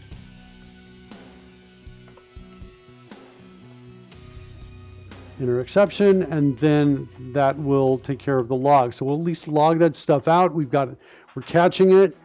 That should prevent the crash. All right, everybody happy with that? I'm a little bit happier with that. Fred, you didn't say hi to Coding Gorilla. There you go. Yeah, that's what I was just saying. Didn't say hi. All right. Hey, you wanna pair code with me this weekend? Oh, you got other plans? All right, fine. Coding Gorilla is living the dream. Living the dream. Everyone knows Godzilla Kong. Godzilla's greater than Kong. Oh, okay. Everybody knows Godzilla's greater than Kong. I need to do a rebuild. I need to shut down TaleSpire. It's not running on the second machine. Do I need to make any changes? I only need to rebuild this guy. Pretty sure. I'll get that new version over. Hopefully that will stop that crash. Rebuild all succeeded. Starting up TaleSpire on the second machine. I'll give you a peek of it. It looks like that. That movie is biased. Godzilla's greater than Kong. That movie was great. The latest one, I really enjoyed it. I thought it had some great effects. Now, that's the thing with computer-generated movies. You can now get to a essentially high dynamic range in every shot. You can get shots that are gorgeous that you just couldn't get with a regular camera. But Godzilla should have one, says Buddy. It's a Japanese alien thing that shoots a laser against monkeys. I thought Mechagodzilla should have won. All right, we're on the second machine. Let's see what we got here, kids.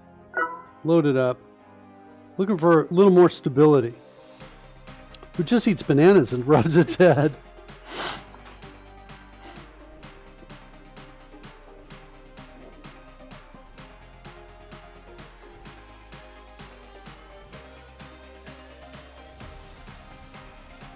Okay, so here we are.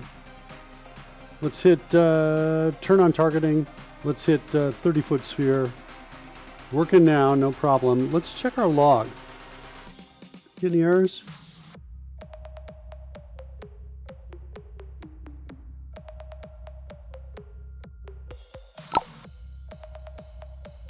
Modifying active with true.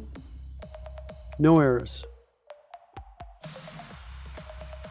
Oh. We do get this.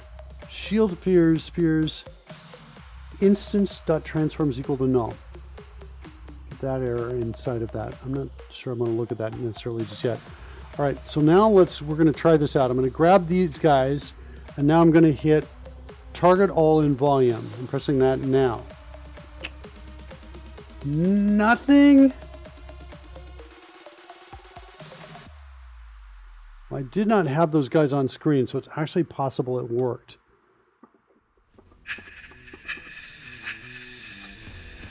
Let's hit the button one more time. See if we get any closer. Target all in volume. Go. Do I have anything in the log? Did I even put anything in the log? Target with these parameters all in volume. Okay, that's good. So at least we're getting that information coming down. Let's switch over to this machine. Let's see.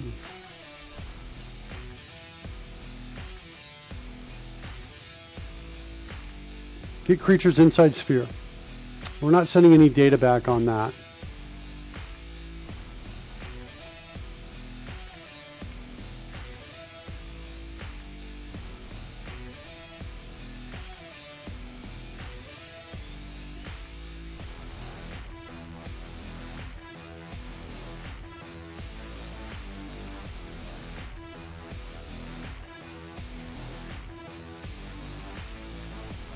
Oh wait, I think did I mess it up on the other side? I'm starting to think that I did, that I didn't finish the code.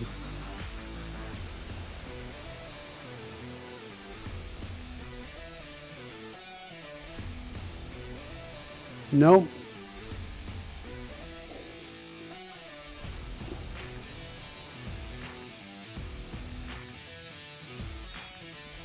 So that looks good. We just need like some more messages. Let's do this. Let's close down the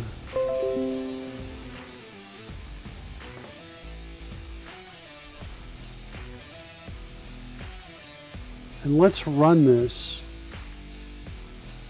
so we can get a breakpoint on it. Like that.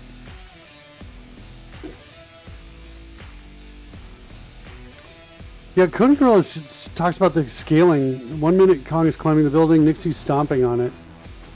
Yeah, I missed that. Usually I catch things like that. That was a problem in the original. We talked about this before, Coding Gorilla.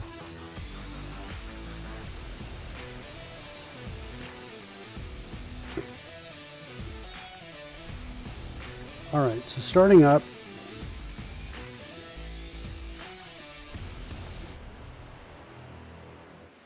Meanwhile, on the TaleSpire machine, well, I can't show it to you till we're started up, so it's the same as where we left it. Lights coming on.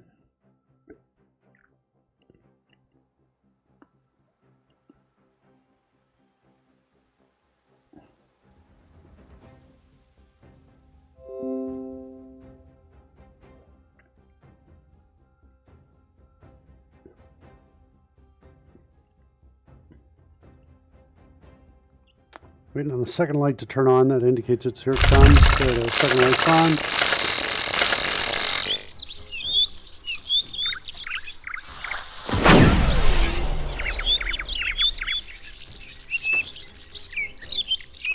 All right.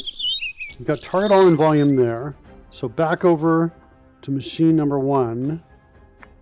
Can I switch?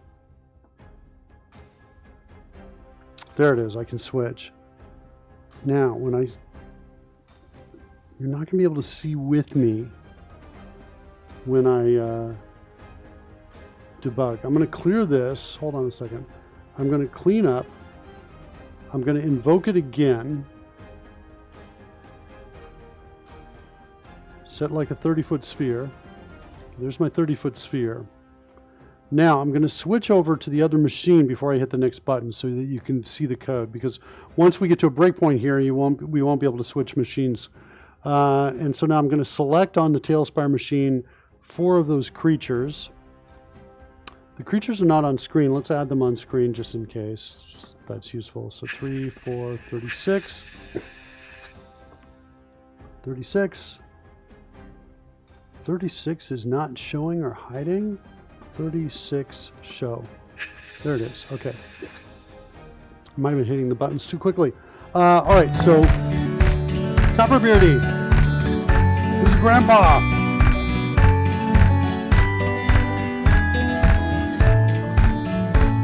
You guys are dancing too, right? It's not just me on the dance floor.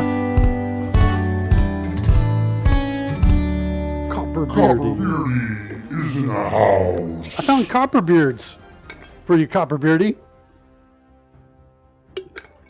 Who would have known? Okay. I'm going to hit the button now.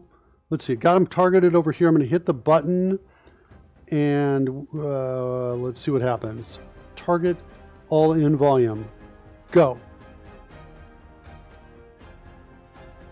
Nothing happens when I hit the button. That's weird.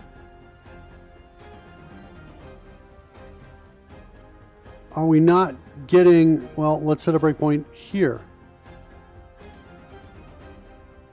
And let's do it again. Let's move back to the other machine. Get that going. All right, target all in volume. Hitting the button now. Okay, now I got the breakpoint. All right, so what does that mean? It's success. What's my testing command? All in volume. Huh. I don't understand why I didn't get a breakpoint here before. So we say target none. Fine. What do we got? Null.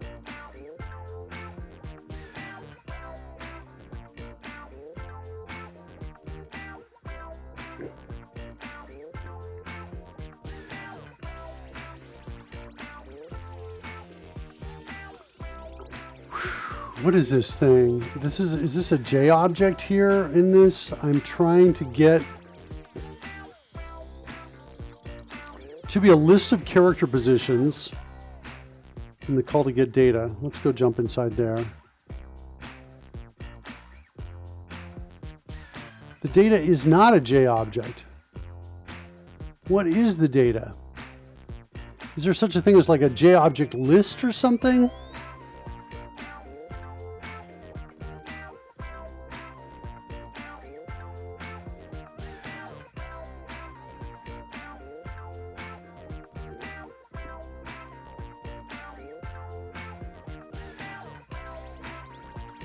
What if we added did like a watch on this?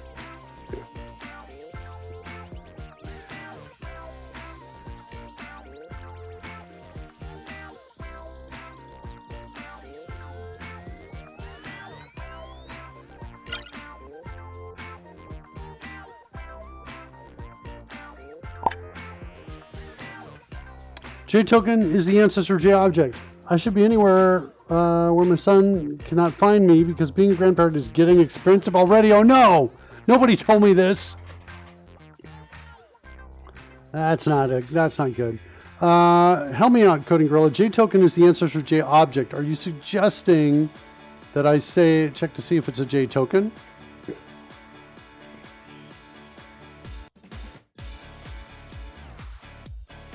I almost feel like there's a descendant of this we really want. Oh, it doesn't like me changing it, does it?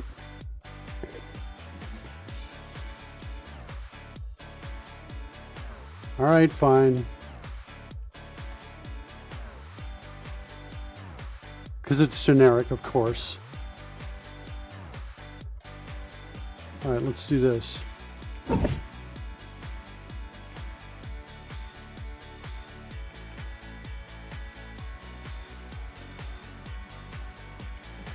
Wait, it's not going to let me do this either? Oh my gosh. Yeah, what's happening is it's basically saying this is failing, is what it's saying. I'm just trying to get around this. Oh my gosh. Yeah, I can't really, I'm fighting this to try to get around this. Hold on, let me move this. Because edit and continue is not letting me work with generics, so I have to totally fight this. Let's try this. We're going to say, we're going to create a very specific one just to see if we can get something on this.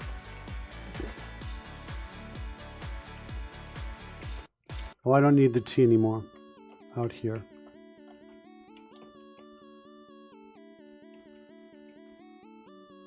Now, wait, what's my problem now? Okay, no problem, good. Then I want to say, hey, if we want to pass in a response. We want to say, hey, if response.data is something else.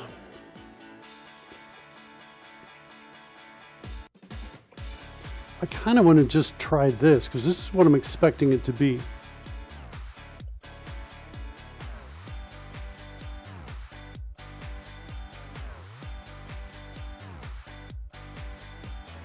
It's a J token. What you got? J array.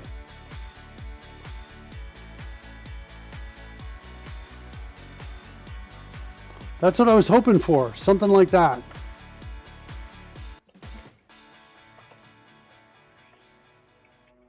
There we go. That feels good. So let's call this get array.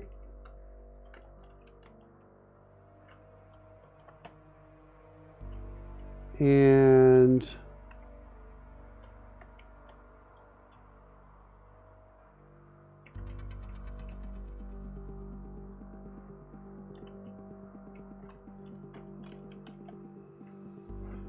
get array. And I'm just doing a lot of this kind of hoop jumping here because I've got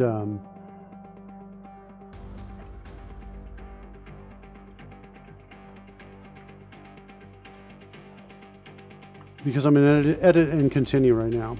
So let's try this now. trying to get this to work. Count of 0.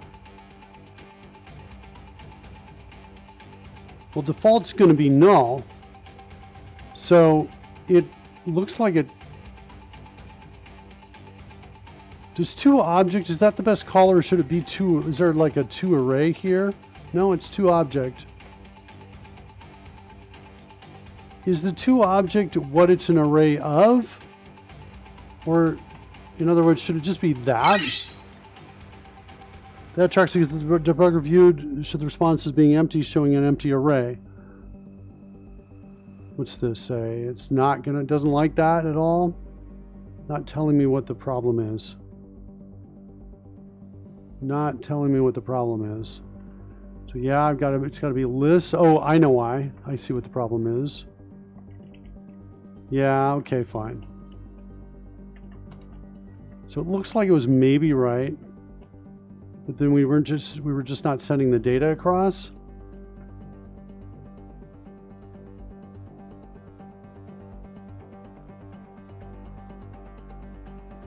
Now what's my problem? I thought I restored it. Let me undo.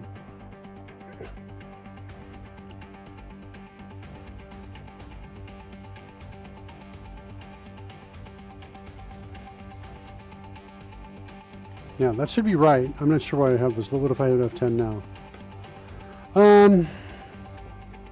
All right, so basically said nothing's in there. Is what it said. Okay. So let's run it. Let me go try one more time on the other machine. I've definitely got creatures inside. I'm gonna hit it again. Hitting the button. Back over on this machine. Response.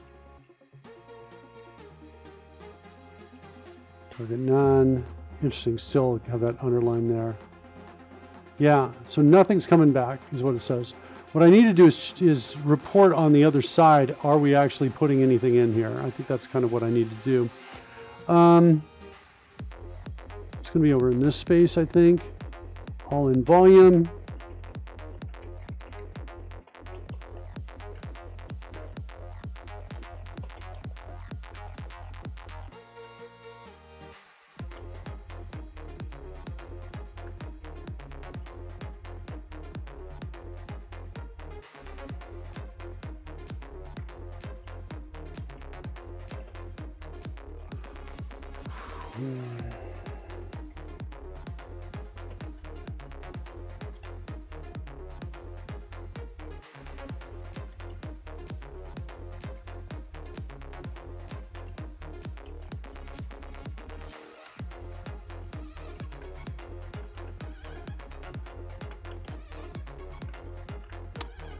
And I think I got to shut down the app because I don't like all these green things.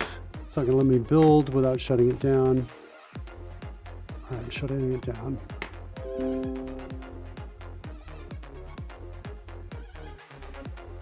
So I'm going to get the list of the names of,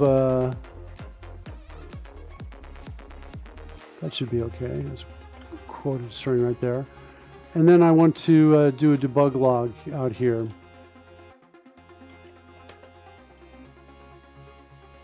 We're going to say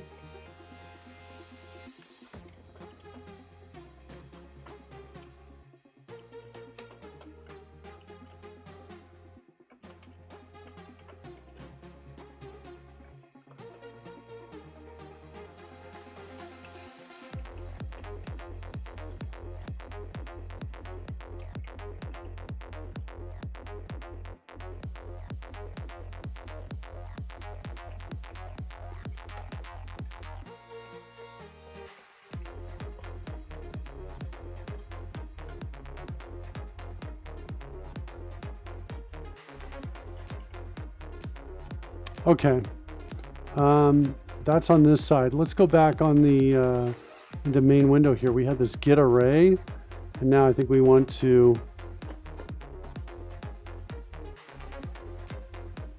let's go look up a JArray example. Just make sure my code here is right.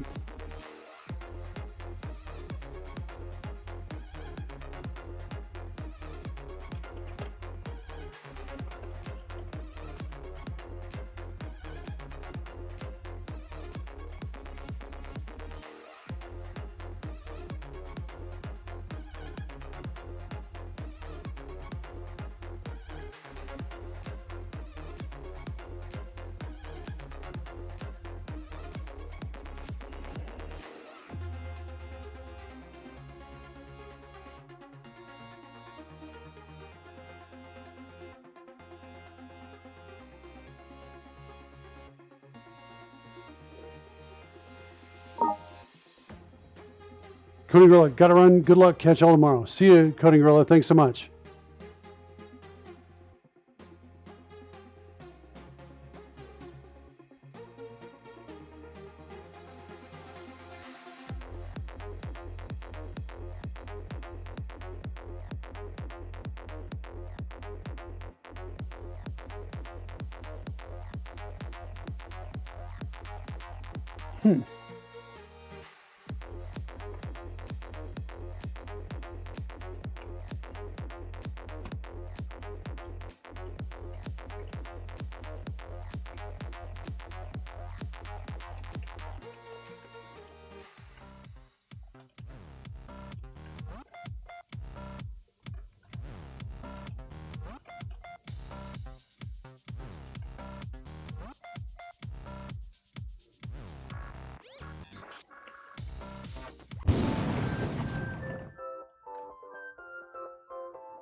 Maybe I shouldn't be converting to a list. Maybe I should be converting to an array and then go from the array to the list.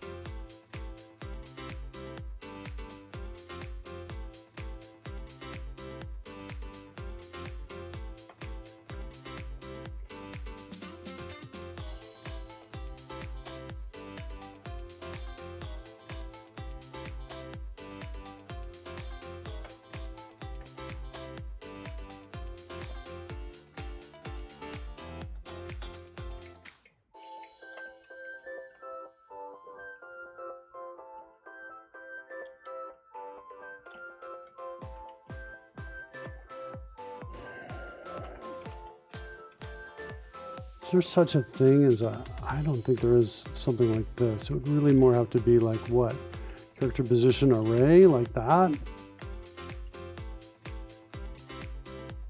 Then can I do a to list on that?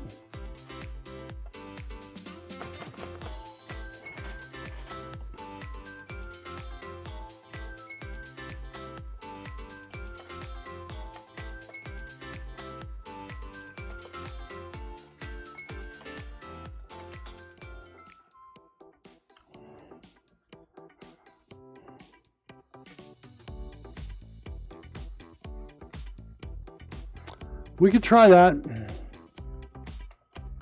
See if that works. Let's do rebuild. Let's close down on machine number 2. Close down there. Let's do rebuild up here.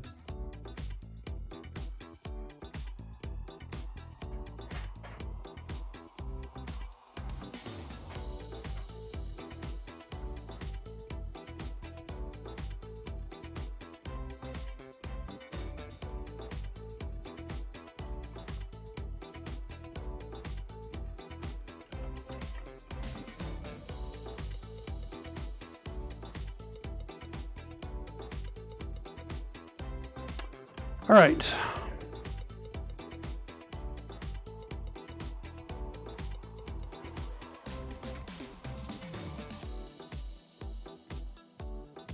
Rebuild all succeeded.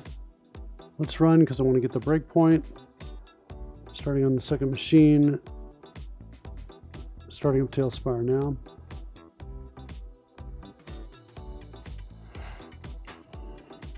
Light bulb number 1 turned on.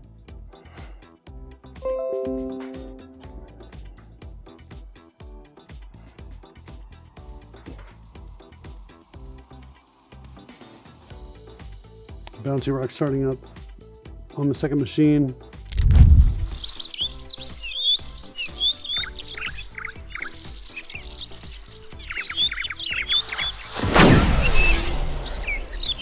Light bulb number 2 is on. All right, we switch over to TaleSpire.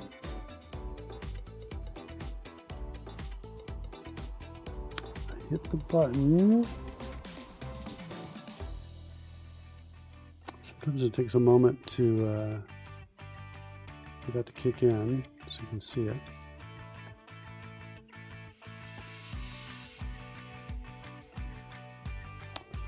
Buttons on Stream Deck are not getting it to trigger.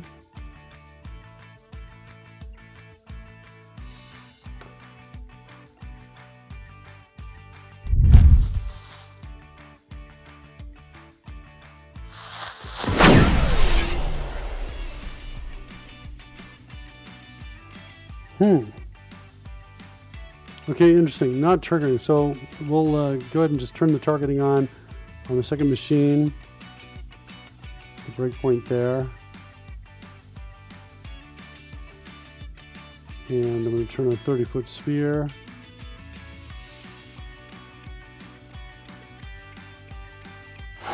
Now I'm going to select the targets. Wait, let's get them on screen as well so we can see them. Excuse me.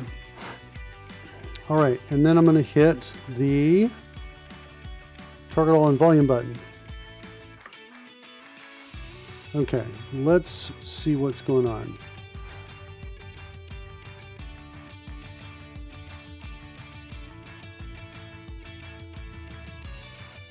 I'm not seeing evidence on the receiving machine that we got that command. I'm not seeing anything in the log. We should totally be logging it, and I'm not seeing it. Oh, well, hold on, I've got a breakpoint right up here. That's probably why.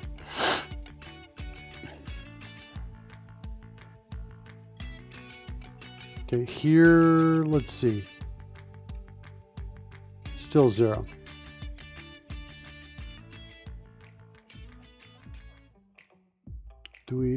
Let's run it a second.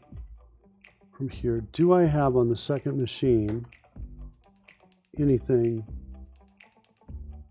Yeah, it says on the second machine, it says 0 creatures in sphere. So the problem seems to be, at the very least, on the second machine. I'm not able to find anything in the sphere. So I'm going to try one more time. Target all and volume.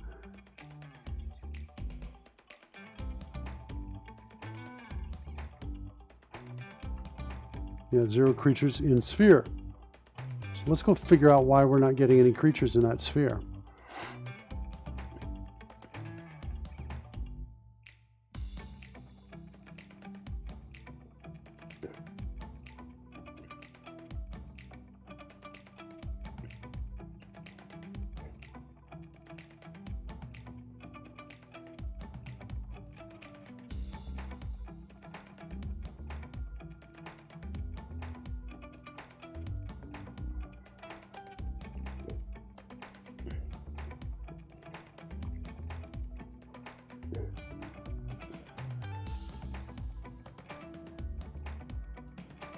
Yeah, this is coming back with 0.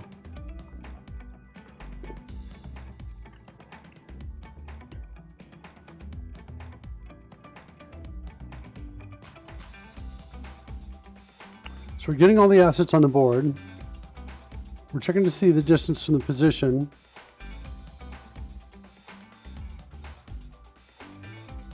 I just want to see if my ability to target a creature is still working.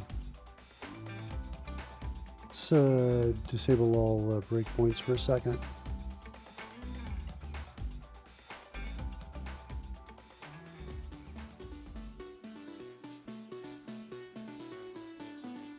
Targeting individual creatures still works. So the code that we were looking at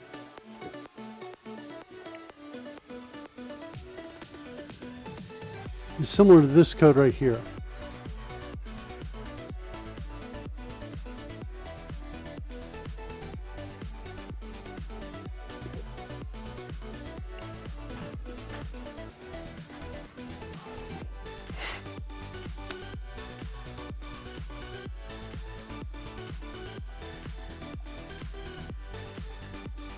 We're just simply passing in get position right there.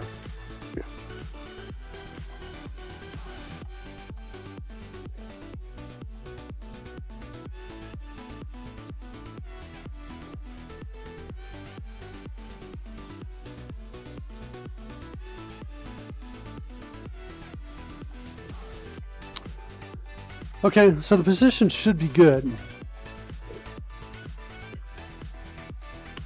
What if this was wrong?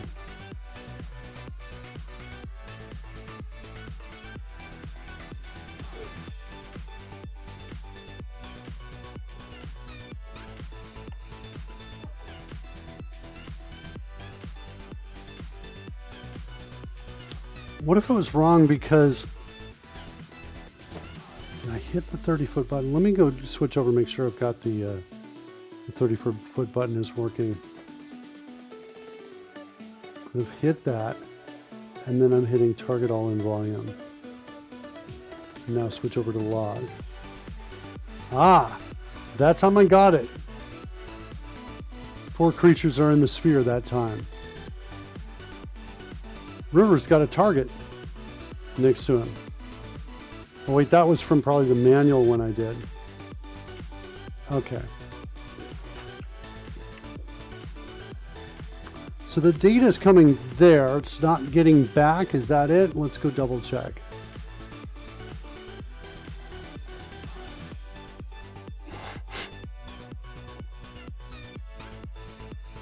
Let's set a breakpoint there. See if I can go hit it. No, not hitting that. Let's clean up everything. Target.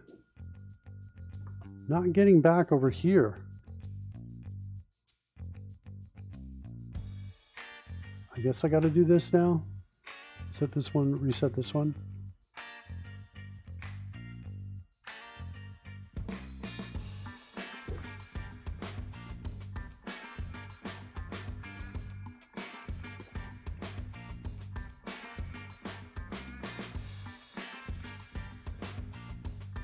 Count is 0. And it's actually 0 on the other side this time. So that's fine.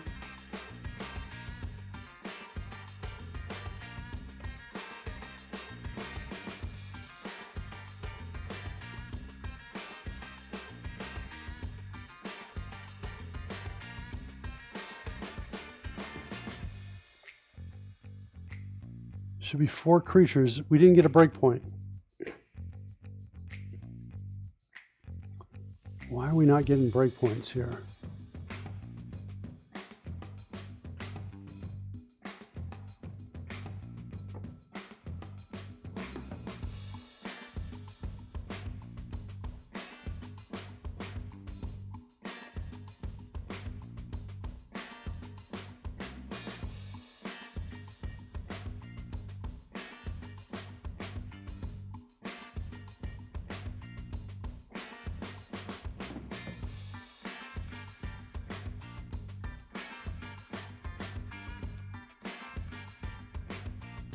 Okay, as far as getting the creatures in the sphere, the numbers are correct as I move it around. So that's good. What's interesting is every time I'm hitting target and volume, we're seeing, on the second machine, I'm seeing the log pieces come up. But over here, we're not getting to this breakpoint. It's almost like getting to this breakpoint requires me to set a breakpoint in this method first. A little bit weird. Let's see if that's true. If I move the breakpoint there, will I get it now? Nope.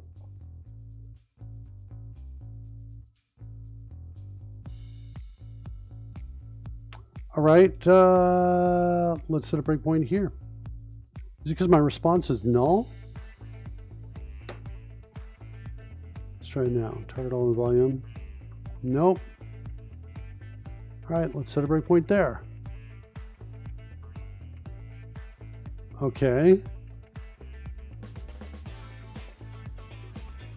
I don't understand. Why was I never getting it before? It's I have to set a breakpoint here before I get a breakpoint here. And again, that one now is 0 creatures. Ugh. Come on, let's get it right in the right spot here. Try again.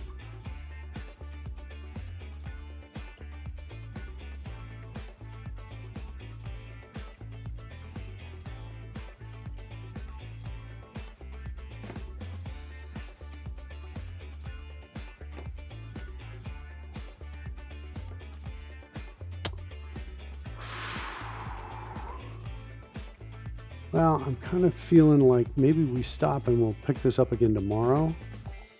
That's what I'm feeling right now.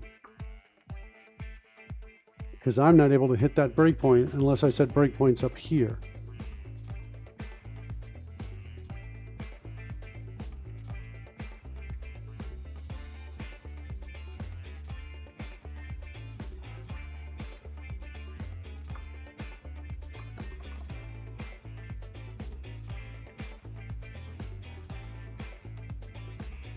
Did I just get the right breakpoint that I want? Nope, it says 0 creatures now. Got 3 of them. Is a breakpoint not hitting unless I move over the mouse? Is that what's happening? You got 4 creatures, move the mouse over, no breakpoint.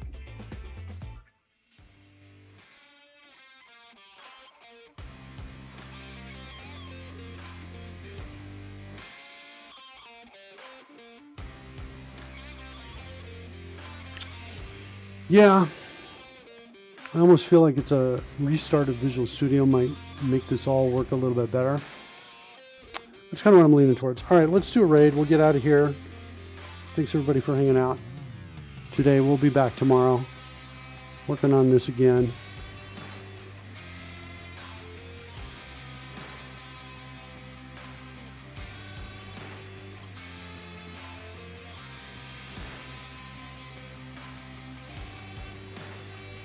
All right, have a good day, everybody, and we'll see you tomorrow.